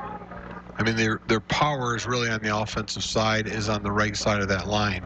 Between the center, the guard, and the tackle, that's where they're picking up most of the yardage. So he's just trying to take up space, clog that lane so they can't have any room to run there. Back to pass on that one is Hoffman. Hoffman's going to just throw it outside the stretched hands of Brother Hoffman, as that is going to fall incomplete. The senior, number 11, Zach Hoffman. The junior, the younger brother, Jacob Hoffman, is the quarterback. Now, do you know they're brothers, or you just assume that because of the last name? I'm assuming, you know what assuming means something about you and me. Yeah, you're probably right. Looking at the chemistry they have out there, that's you're probably right. They probably are brothers. They've ran that play in the backyard of Thanksgiving 1,000 times over. Okay, we've got a quick pitch on the outside to Ford Phillips. Phillips is going to scamper for about a 6-yard gain. He's going to be tackled on that one. Looks like by Cowboy, number 8. That will bring it 3rd and 5. Good to see Cowboy back out on the field after taking a couple weeks off to chase his rodeo dreams and career. It's a nice way for the senior to get out and get back in the thick of things here. Ball's on the 43-yard line of the Ramblers. 3rd down and 5. McBain has switched to a 3-man lineup, and they've dropped extra backers back. Blitz is coming. He's not going to phase at all. Hoffman's going to throw it outside. That one's going to be broken up by Shorty as Bryce Acom comes in and takes it right out of the hands of Asher Kenishek. And that makes it 4th down. Defended well by number 44. Yeah, Bryce Aiken came from the inside out on that one. Nice pass breakup. Is again another beautiful pass by this quarterback. Hit the guy right on his hands, but Bryce jumped in front and just slapped that ball down just as it arrived. All right, the punter is Jacob Hoffman. He's also the quarterback. It looks like Fowler is going to be happy to get the punt formation. DPP is going to be back. He's going to be on the 20-yard line, slowly drifting a little bit deeper. Hoffman, great snap, no pressure, nice kick. It's going to be end over the head of Pena. It's going to go through the end zone, so McBain is going to take over on the 20-yard line, 1st and 10. Going to be 1st and 10. Another 20-yard line starting position for McBain. So again, we're sitting here looking another 80-yard drive. So we talked about it. Does Coach Maloney have any adjustments that he can pull out of the bag? Any tricks in there, Gary? I mean, we're about to find out as McBain comes out to take their first offensive possession this 3rd quarter.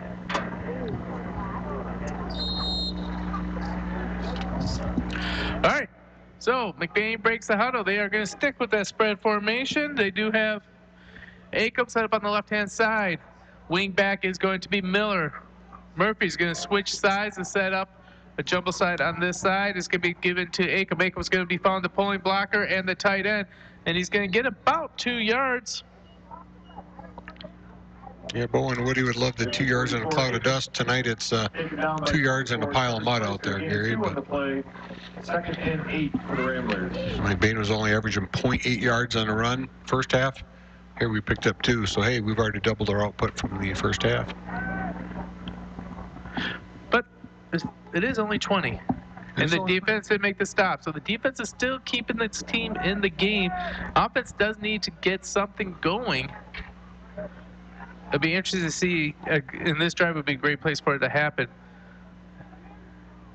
It's going to be a motion play over to Miller. Miller is going to try and get around and breaks the tackle of big old number Evan Curtis, but he's not going to get much after that. But he's still going to celebrate the fact he broke the tackle of Evan Curtis, as he's going to be tackled by Hudson Shellac. There's not many people that have got out of that tackle, out of that grip of a big number 55. Give some credit to Murphy out there. He had his hands full with the block.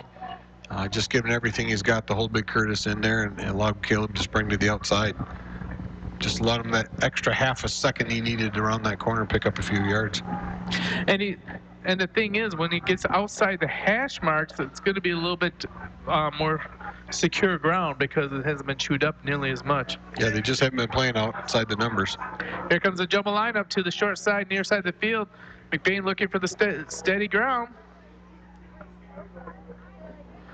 Then it's going to be direct sack to Rodenbaugh. Rodenbaugh keeps it, goes the opposite direction, finding Bryce Acom. He's going to get about a 3-yard gain. And finally going to be tackled, and it's going to be just short of the first down as they're on the 30-yard line. Gary, that was just a totally gutty play by Rodenbaugh. And they're actually giving him the McBain the first down. It's the first first down of the second half, Gary, but got to give a shout out there to Ben Rodenbaugh. He just simple desire on that side. And we had the jumbos on this side. What do they do with the jumbos? They, Fowler rotates their defense to the side, so Rodenbaugh goes off the weak side, finds a little hole. Well, it looked like on that one that Rodenbaugh was going to only get a 3-yard gain, and he was good as done. But he was able just to slip a little bit forward and get that full 6-foot-plus frame to get the extra 2 yards. We've seen a lot of that in the last several games from him. Hard count by Rodenbaugh gets the Fowler to jump. But Fowler's pointing at the Ramblers that they're the ones that caused them to jump, and they are going to give that on the Ramblers. Yeah, they did a good sales job there. Convinced the refs that it was indeed McBain that jumped offside, so back it up 5 yards. You never like to see that, and yards are at a premium against a defense like this, so you have to be disciplined. You can't shoot yourself in the foot like that. 7:30 left in the third quarter, according to the Huntington Electric scoreboard. It is Fowler 20, McBain 0. It's 1st and 15 for McBain from their own 25-yard line as they break the huddle. Gildy and Boots are on the near sideline, and whenever they're next to each other, you kind of have to look for a pulling thing. Sycamore is at tight end, and now coming to cover him up is Murphy. Unbalanced line, and Rodenbaugh runs away from the unbalanced line, and he's going to slide forward for about a gain of 2 before he is going to be tackled. Leading the way on that one's big old number 55, Evan Curtis. Yeah, we mentioned that young man's name a lot tonight. I'd be interested to know, have you heard, has he got any offers to go play college ball anywhere? Ever heard anything about that? I have not heard anything about that. Maybe our crack research department can figure that out real quickly.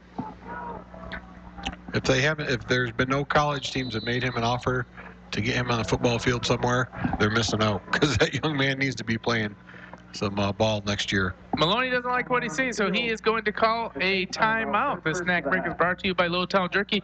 It is 20-0 Fowlerville Eagles up on the Ramblers. Listen to Home and McBain Sports on the all-new 107.9 CDY. It's time to think about winter fun right here in our own backyard. Greater North Power Sports and Rentals is a Polaris Adventures authorized outfitter, and they have 57 Polaris Indy 650s ready and raring to rent once the snow flies. Enjoy all the fun winter has to offer with none of the expense for upkeep. Greater North Power Sports and Rentals offers winter service work and winter storage. Book your day today. Call 231-878-1678. That's 878-1678. Greater North Power Sports and Rentals on 13th Street in Cadillac. Welcome back to Spicer Stadium as we are down in Fowler. Fowler Eagles up 20-0. Gary Hawkeye Banner joined by social media and crack researcher Brent Neverth. Brent Neverth is going to drop a little nugget about number 55 sometime in this quarter. quarter, so you do not want to miss that. Twins on the near sideline. In motion is Miller. Miller's just going to be a blocker as Roosevelt rolls out to his left. He's looking. He's going to throw a jump ball up there. That one is going to be intercepted by Began Cohagen. Intercepted by number 10, Began Cohagen. And that will make it a first down for the Eagles on the Rambler 38-yard line, as that's the first turnover of the game.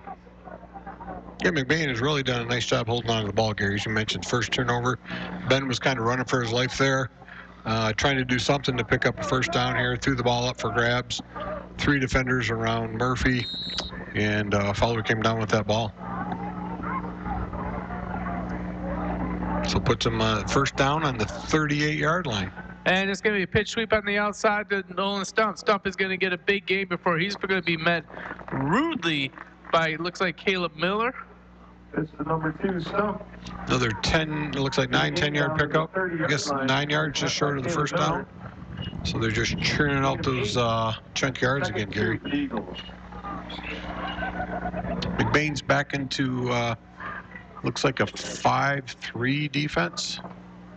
2 down linemen, 3 defensive linemen standing. Counter on this one is given off to Ford Phillips, and Phillips is going to get another first down for the Eagles as he gets all the way down to the 22-yard line of the Ramblers. First down, taken down eventually by number 4, Jaeger Corliss. Yeah, number 4, Jaeger Corliss, just was holding on for dear life. He was the last thing between him and the end zone. He just had hold of his ankle, and he wasn't going to let go, Gary. Just under 5:30 left in the third quarter. It's 20-0 Fowler. Fowler was hoping to add to their lead as they have a short field here. They're now on the 22-yard line. Inside handoff to Nolan Stump. Stump's going to turn the corner. He's got some room there. He's going to be brought down quickly by not quickly, but down by Cowboy, but not before he gets another Fowler first down. Another 10-yard run by Fowler. They're just churning that ball up on this drive. They're just quite simply beating McBain at the line of scrimmage. They're creating holes I think you and I could run through. The hole's not that big for me. Ball's on the 12-yard line. First and 10, inside handoff on this one to Jake Hoffman. Hoffman's going to find his way all the way into the end zone. Touchdown, Fowler. Well, maybe we couldn't run through it, but we could drive a golf cart through the center of that hole. That's right. So 4:55 left in the third quarter. Fowler has now expanded the lead 26-0. They're going to stick going for the 1 extra point. Carter Lance getting ready to kick. We saw DPP block 1 in the second quarter. See if McBain can pull that off again. And the extra point's good. And so with 4:55 left in the third quarter, it's now 27-0 Fowler.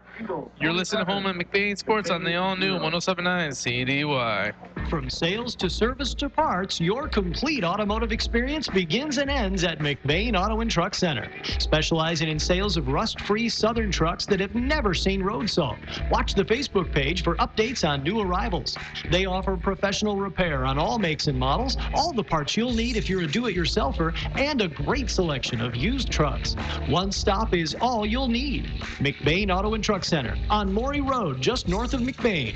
Proud to support all of our McBain student athletes. And we're back here in Fowler as we're at Spicer Stadium. Fowler Eagles showing why they're the number 1 3-ranked team in Division 8 as they are up 27-0. And it's really been a story of defenses as the Fowler defense has really kept the Ramblers stymied on their offensive end. McBain's offense or defense has been playing quite well, to be honest with you.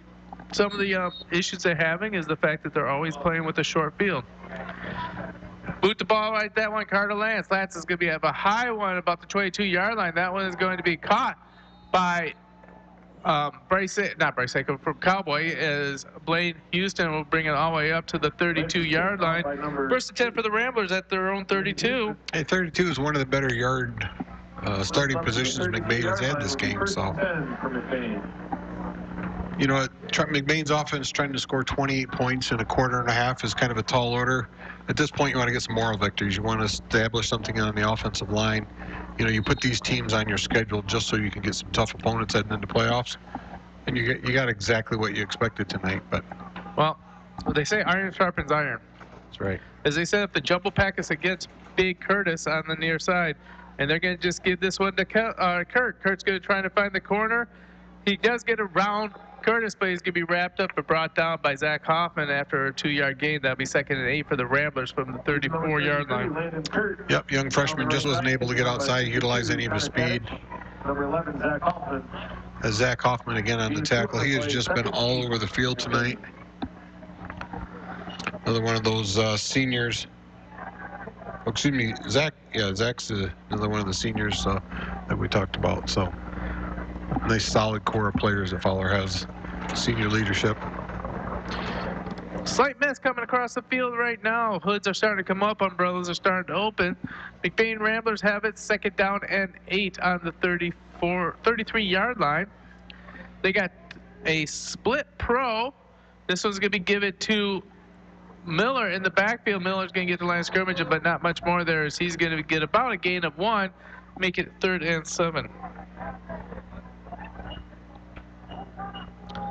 Yeah, McBain is trying to stick with what they know, see if they can't build momentum, pop one through that defensive line, but they're just not able to open up any holes at this point. Luke Hunnigan checks in the game at the wingback position. Okay, Gary, we got to thank our host from Fowler putting up us inside this booth as I'm sitting here looking out the mist and the rain coming down. Yeah, beautiful facility here in Fowler, and they've treated us like gold in the box here. As we got the jumbo lineup now set up on the near sideline, trying to knock down that tree called Evan Curtis. It's going to be Rodabaugh. He's going to counter by himself, and the other way he's going to follow the big back of Logan Overman, but not for much more than a yard gain. So the jumbo package, Overman actually pulled and went the opposite direction. Well, that's a nice little wrinkle that we talked about what's McBain going to do for adjustments. You know, Curtis continues to follow Big Jonathan Sickema from one side to the next. And then when that happens, McBain's trying to run away from that by pulling a guard. Still not creating any holes because he's not the only man out there on the defense. They've got some other players that are well-deserved of the accolades they're receiving tonight. Murphy back to punt. It's 4th and 6. Murphy's going to throw a pass over the middle. This one is going to be in, out, and it's going to hit the ground. Are they going to call that a fumble? Oh, incomplete. They're calling that an incomplete pass. On the field is an incomplete pass. Yeah, that was close. He had it in his hands for a second or two, but the question is, did he make a football move or not? We talked about McBain having to pull out something and try to flip the field. I said maybe an onside kick. Here, Coach Maloney went for the fake punt. Well covered by Fowler. Which means Fowler gets the ball on McBain's 36-yard line in a short field right now. Trips on the far sideline under the quarterback, Jacob Hoffman. He's going to drop back, looks for the bubble screen. He's going to throw a quick slat. That one's going to be into the hands of number 5, Carter Lances. He's going to slip after a 7-yard gain. That was almost intercepted by Brett Ealing. Number 5, Lance. Slips and slides his way up to a gain of. Yeah, he just came up short of the first down there, first down yardage, Gary. Came up with a 9-yard pass back up. But again, it was a 9-yard route. He just turned, ball fired in there, on the money again. The quarterback just is having all day to throw that ball. McBain's just not able to generate any pressure. Tight trips on the weak side of the field. This could be a counter play up the middle. On that one will be number 7, as Christian Smith is going to get a first down and a whole lot more as he gets all the way down to the 15-yard line of the Ramblers. Nice tackle by Bryce Aiken. He's playing a defensive end position, and he ended up making that tackle 15 yards down the field. Saved that touchdown. No 11-yard gain for the Fowler Eagles as they are just marching. Minute 28 left in the third quarter, according to the Hunnigan Electric scoreboard. Twins on the far, single on the near. It's going to be inside handoff on that one to Nolan Stump. Stump is going to just get a couple yards, and that'll make it 2nd down and 5 as he's going to be tripped up by Caleb Miller. Stump with the carry down to the 11-yard line. Gain of 5 is going to be 2nd and 5 for the Eagles. Yeah, they held him to a 5-yard pickup, Gary. I celebrate the small victories, right? Yeah, I don't know what to say. Yeah, it's hard to talk about. I mean, McBain's got to come up with something positive. You like to see their defense stand up. Stuff on the inside. He's going to break one tackle, and he's going to squirt forward all the way down to the 1 yard line before he's finally brought down on that one. Let's give the tackle there to Blaine Houston. It's going to be first and goal from the 1 yard line. You know, Fowler's played on the short side of the field all night, and you know, you had to do something to try to turn the momentum with that fake pass. Maybe it pops something, maybe it doesn't, but you know, I give Coach Maloney credit for trying that. But the flip side of it, you give the Fowler a very short field. I'll tell you, Murphy had a nice arm on that. He did. It was a nice pass. All right.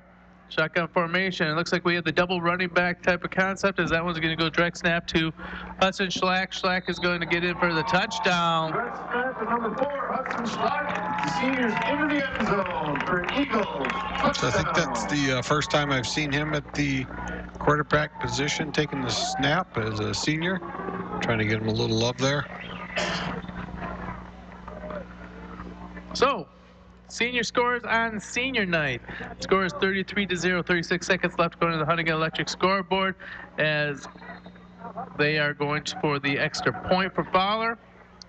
Snap good. Lance has got it up, and it's going to be extra point, making the score 34-0. We are going to keep it here as we want to make sure to let you know that if you want to hear how this game ends up, St. McBain does put something together here. You can do that even if you leave the listening area, because all games are live streamed. That's right. Thanks to McLean Transmission, you can catch every single McBain Rambler game, and not only that, but you can actually, they're archived in YouTube, so you can go back and re-listen if there's certain favorite games, favorite plays that you've liked, favorite comments or dimes of knowledge that Brent Neverth has dropped on us. You can do all that by going to our YouTube channel and looking up CDY Sports. This is brought to you by McLean Transmission. For anything transmission related and for quality used cars, head on over to McLean Transmission on LaChance Road between Cadillac and Lake City. Call 231-779-1394. In addition to that, Sunshine and Roses want to pass along that they have a complete fall collection in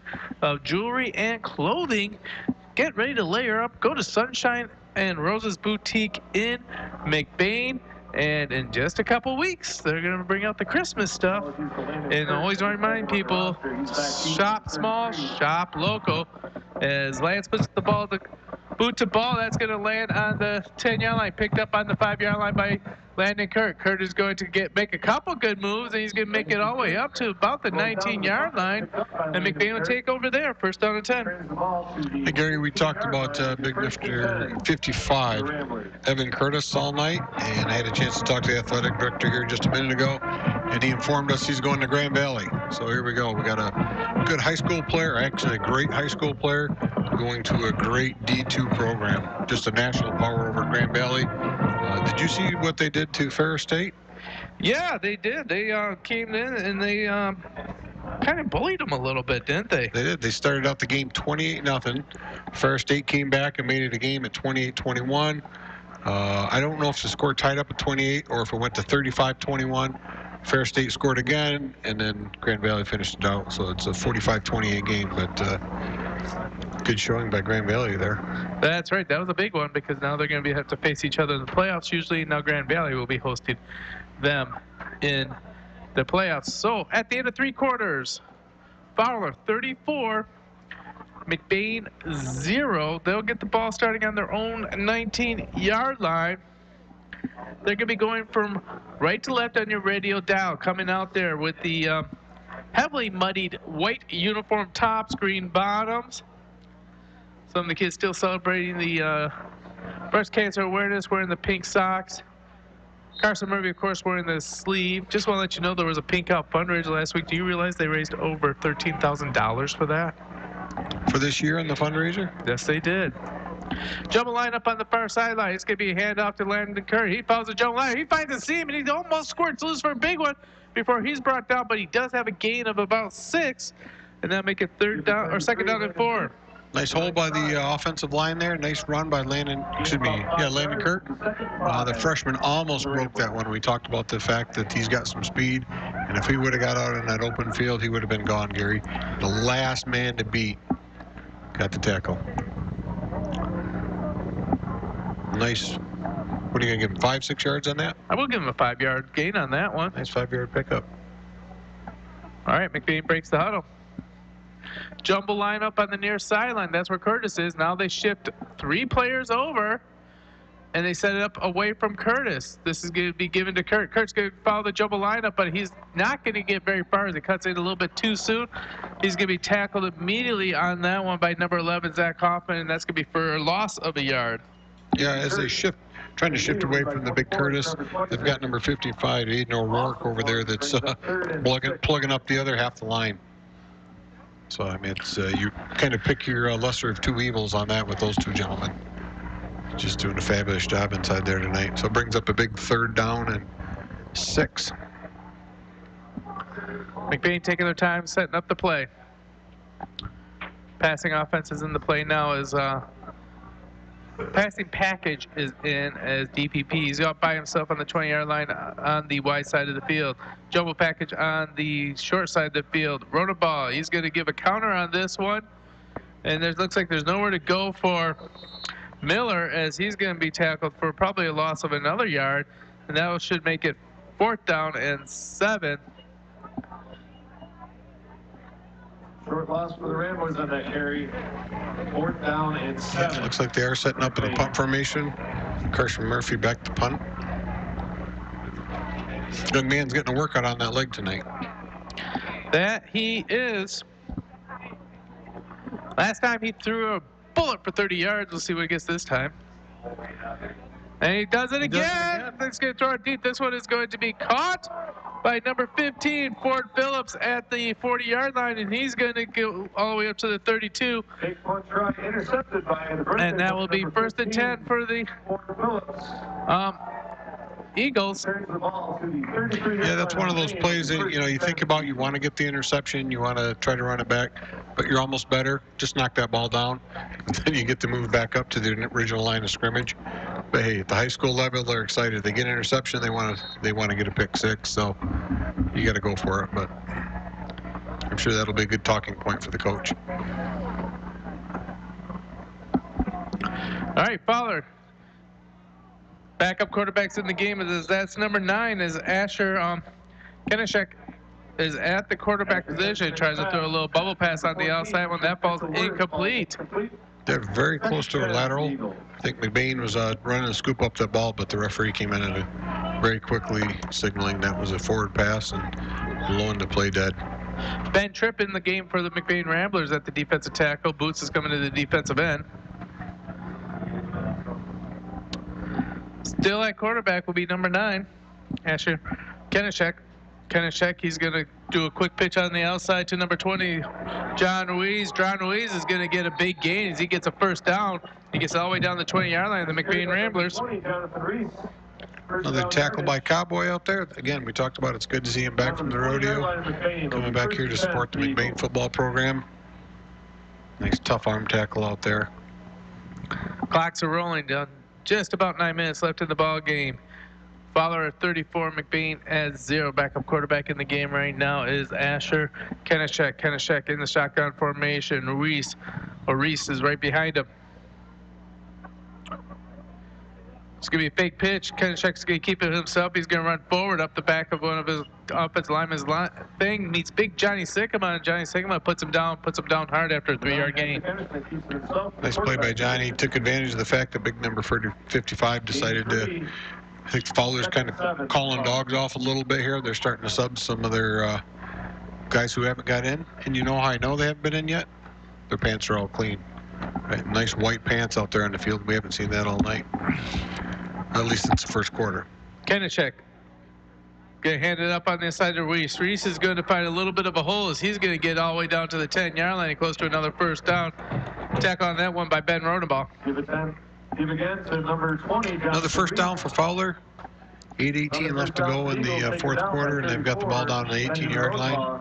They're driving. 1st and 10 for the Eagles from the McBain 10-yard line. More substitutions by Fowler on the offensive line. Their starting guard, number 68, is now left the program.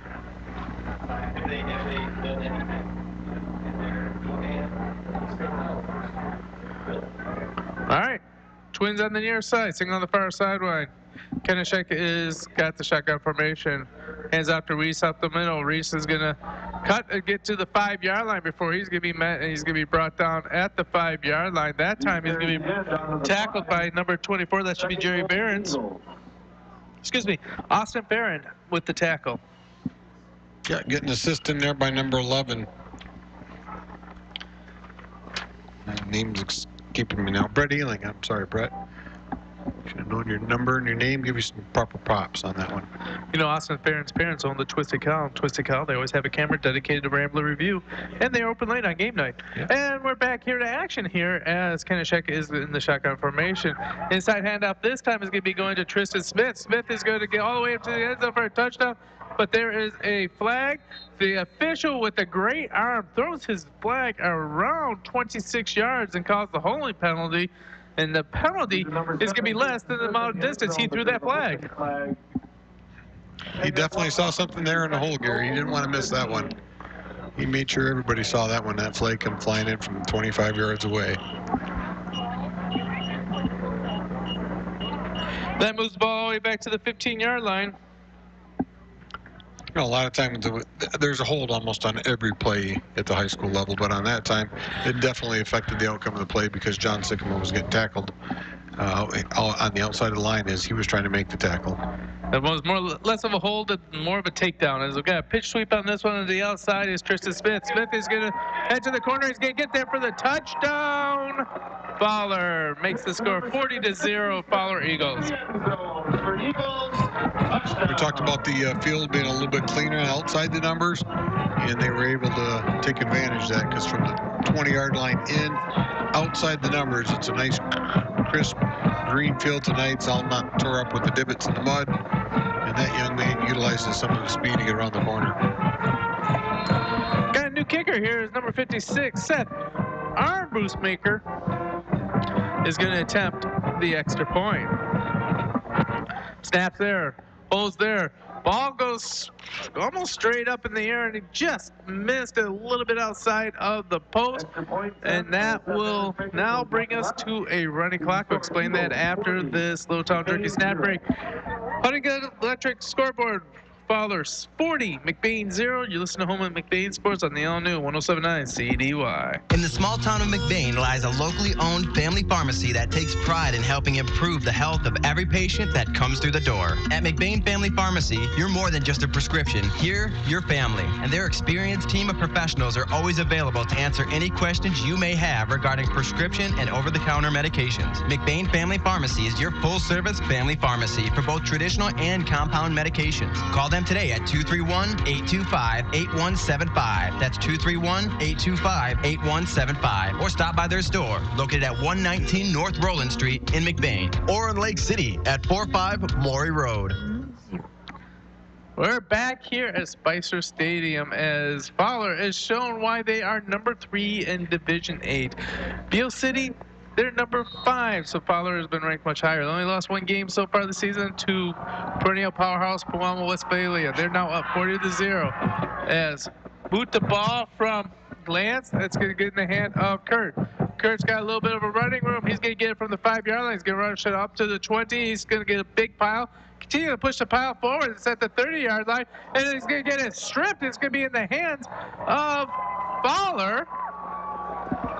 Number 52, Connor Ketch, came out of the scrum there with the ball. Number 52, Connor Ketch. Sets up Fowler at the 27-yard line. So that is another turnover, but the clock didn't stop. Why did that happen there? Well, yeah, Gary, we've got to run the clock. What's that mean? It means the clock's not going to stop. When does it stop? You can use that acronym. Now, you like to call it Q-tips, right? Stands for the quarter, timeouts, injury, penalties, and scores. Hall of Fame Harbor Lucas just calls it tips. Because the quarter's already over. Yes, right. All right, pitch on the outside goes to Ford Phillips. Phillips is going to turn up the field. He's going to be wrapped up around the ankles. It looks like Caleb Miller holds him up there as he finally gets finished off by Landon Keller, but that's going to be a gain of 5. You know, you'd like to see that hustle Caleb Miller had the first rap, and then Landon Keller came way back from a safety position to start lay that second hit on there, which is nice to see. McBain's not giving up on this game. Obviously, it's out of hand at this point. We've got a running clock, but, you know, they're still playing hard, still hustling. Well, there's some kids out there that, you know, this is the last regular season for them, too, and they want to make their impact on there, so they're going to be playing extra hard, and there's really not a big drop-off between the first and the second unit, as we have a hand up on the inside to Phillips. Phillips is going to trip over his own man. He's going to fall at the feet of Landon Keller, and that will make it 2nd down and 2. McBain's got some fresh jerseys out there. You can look across the field, see some white jerseys out on the field, Gary. So it's nice to see McBain's kind of doing a little bit of substitution as well. Number 57, Kelvin Thorpe, the junior, is in there. Playing on the right defensive tackle position, Mr. Thorpe is. All right, inside hand up again, as he's going to be blown up in the backfield. Big tackle back there is going to be by Caleb Gildy, and that's going to be a loss of 1, making it 4th and 2 for the Fowler Eagles. Yeah, I think Fowler Eagles, but there's a big hockey line shift, so I wonder what, oh, they're bringing in the starting lineup.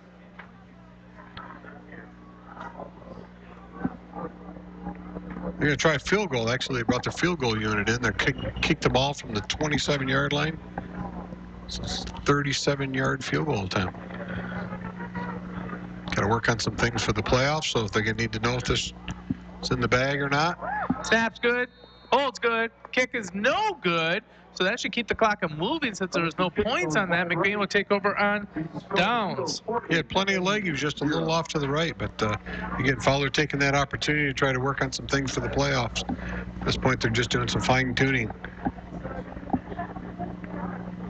Clock continues to run. Looks like McBain's in no hurry to get off the next offensive play. Kind of come out, taking the normal positions, getting the normal huddle. Newsflash from our crack researcher, Haley Miller, as Reed City has scored again, making the score 27-14 over Cadillac. Cadillac needs something to come back here to make the playoffs. Without a win today, they have almost no chance at the playoffs, and they would love to have playoffs, especially on that beautiful new field.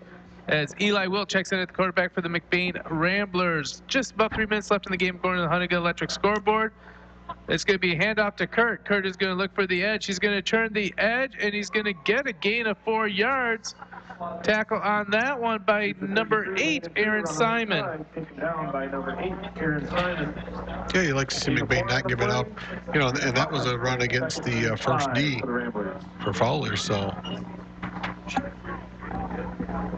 Nice 5-yard pickup by the freshman Landon Kurt. All right. The great AD from Fowler says goodbye to us as he's getting ready to clean up the field. 2:30 left in the ball game.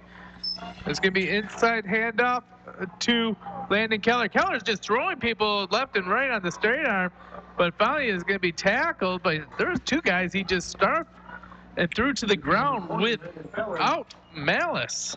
You love to see that fight. Here we got 2 minutes left in the 4th quarter, and he's still fighting for every yard he can get. 2 stiff arms just threw the guys to the ground. 4-yard gain by Landon Keller. That will make it 3rd and 2. 1 and 2 minutes left in the ball game. We are underneath the running clock. McBain breaks the huddle. Twins on the near side. Luke Hunniga is the H-backs. This is going to get into Keller. Keller is going to follow his lead block. He's going to try and turn up the field. He is going to just look for something to hit. It's going to be a tackle for a loss of a yard on that one.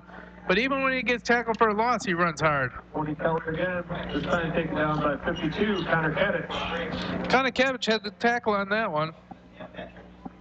Ball remains at the line of scrimmage. It's going to be 4th down. Yeah, we've got just a minute 11 to go in the game. 4th down and 2. Yeah, obviously McBain's going to go for it, just trying to build a little momentum. Have something to feel good about as they leave the field here tonight. Yeah, give it to the senior. Let Landon Keller have another carry here.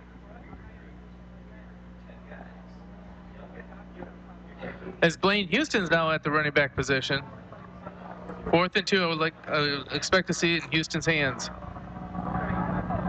Pass out to Houston, a little bit behind him. That falls incomplete. That will be a turnover on downs, as it looks like Fowler's not even going to come onto the field. The Eagles first and 10. So less than 25 seconds, so they're just content to let the clock run out. So here in Fowler, the Fowler Eagles will be victorious 40-0, but that doesn't mean that the Rambler season's over. We'll find out on Sunday what their next game will be, but we got some things to talk about after this break in our Kelly's Pizza and Grill post-game show. You're listening at home on McBain Sports on the all-new 107.9 CDY. Parents, if you want your student to be college or career ready by the end of high school, then CTC is the place to be. I'm Haley from McBain High School, and the Wexford-Missaukee Career Technical Center in Cadillac is preparing me for the jobs of my future. Students from all over the region can choose from 15 career-driven programs with a free associate's degree available in some programs through 13th year training.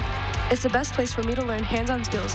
Find out more at WMISD.org at the Career Technical Education link and see why CTC is the place to be.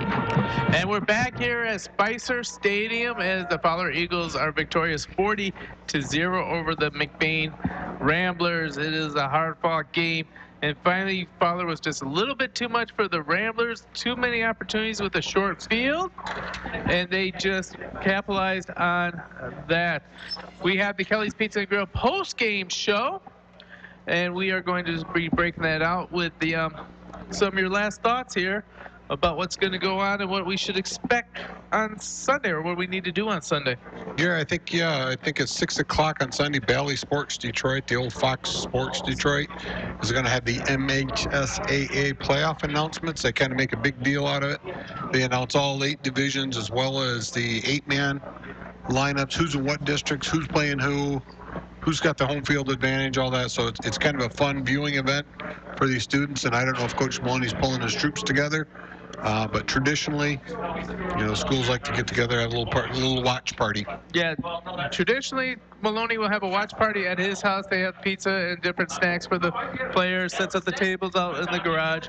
So we'll see. There should be a watch party. McBain Ramblers, though they struggled tonight against the number 3 ranked team in Division A, they do look like they will be in the playoffs. So we'd like to go over some stats, but really there's not a lot to talk about. Your leading rusher happened to have 12 yards by Shorty, and then Landon Kurt had 11 yards.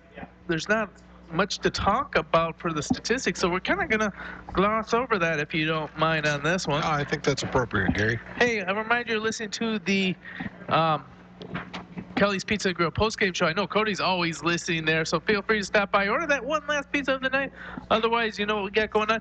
You probably didn't know this, but Kelly's Pizza and Grill, they do breakfast pizzas. We'll be selling them in our concession stand.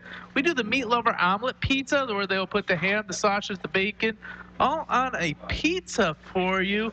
It's kind of like a really tasty quiche. So highly recommend the breakfast pizza from Kelly's Pizza and Grill. Always the traditional Kelly's menu with a couple updated twists. Congratulations, Caroline and Cody, on your new business, and continue the great tradition of Kelly's Pizza and Grill. So it's time to announce some of our awards here. We do still have some awards here, and there are some things to still talk about. So the first thing we're going to talk about is the Judy K. Gildy Photography Picture Perfect Play of the Game.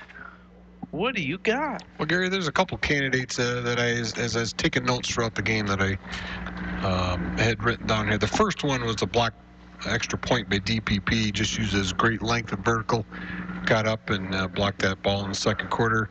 We had Landon Kirk, smart play, picking up the ball at the 1-yard line, running it out to 25 as that ball was dying at the 1. McBain had a hard time with the field position anyway, so heads up play by the freshman to give him a little bit of breathing room. Started the third quarter, Bryce Aikman had a nice pass breakup as followers marching down to the 45-yard line, jumped up and knocked that pass down on a critical third down to force a punt. But my Judy K. Gildy picture perfect play of the game was 2 minutes to go left in the fourth quarter. It was only a 3-yard run, but Landon Keller with 2 stiff arms, just gritting it out, grinding, doing everything he can, fighting for every yard. at the end of the game, even though the score was 40-0, he hadn't given up on the play. He hadn't given up on McBain Ramblers. He wasn't going to give up his senior year without a fight. So congratulations to Landon Keller. Well, Landon Keller throwing defenders to the ground with two big stiff arms is your Judy K. Gillidy Photography Pitcher Play of the Game. Once again, we want to thank the sponsors: McBain Auto and Truck Service, Boss Design Company, Sunshine and Roses Boutique, Cadillac Auto and Truck Center, McLean Transmission, Fiat, Northern Truck Service, Northern Grade Service, Wexford Misaki CTC, McBain Rural Agricultural School, Kelly's Pizza and Grill, Pluger Mechanical, McBain Lake City Family Pharmacy, Littletown Jerky, Huntington Electric, Burkholder Family Funeral Home, Judy K. Gillidy Photography, and McBain Hardware. With all that being said, after a game like this, we still are going to honor one player as the Hawkeye Player of the Game, brought to you by Boss Design Company. Who do you got? Well, Gary, there's one player that stood out to me all night, and he drew the inevitable task. Inevitable task of following number 55 around the field, or vice versa, 55 following him around the field all night. So I want to give a big shout out to John Sycamore for handling that beast all night, both offensively and defensively. It seems like they were together every single play somewhere, button heads. And then after the game, first two guys to get the handshake, those two gave each other some loves. Big hug at the They bumped heads one more time with the fist bump. Hey, that's quite a honor for Jonathan Sycamore. If you can walk away and just say, you know what, they felt my ability was so good, they had to put a Division II college athlete across from me. That in its own right is kind of a compliment there. So Jonathan Sycamore, congratulations on being the Hawkeye Player of the Game, brought to you by Boss Design. Stop by and get your gift card. All gift cards are donated by the Twisted Cow in McBain, now serving hot food. As I like to say, what do Rolling Wraps and football have in common? They make Fridays better. There you go. All right. So without much ado, McBain Ramblers fall to 5-4 on the end of the evening. They still have a winning record, but they gonna have to find out where they're playing on Sunday. All things been pointing to Beaverton, but there is nothing absolute when it comes to the playoffs, and we'll have to find out where they really are going and who they're playing and what time, and find that all out on the Fox Valley Sports Show on Sunday, 6 p.m. It'll be on regular TV or on the MHSA site by 7 p.m. This has been Gary Hawkeye Vanna, joined by the social media influencer Brent Nevers back at the station. Haley Miller ready to take your order. You've been listening to Home of McBain Sports on the all-new 107.9 CDY. This live broadcast and stream of McBain Ramblers football on 107.9 CDY has been sponsored by McBain and LC Family Pharmacy, Kelly's Pizza and Grill, McBain Hardware, the Wexford Misaki Career Technical Center,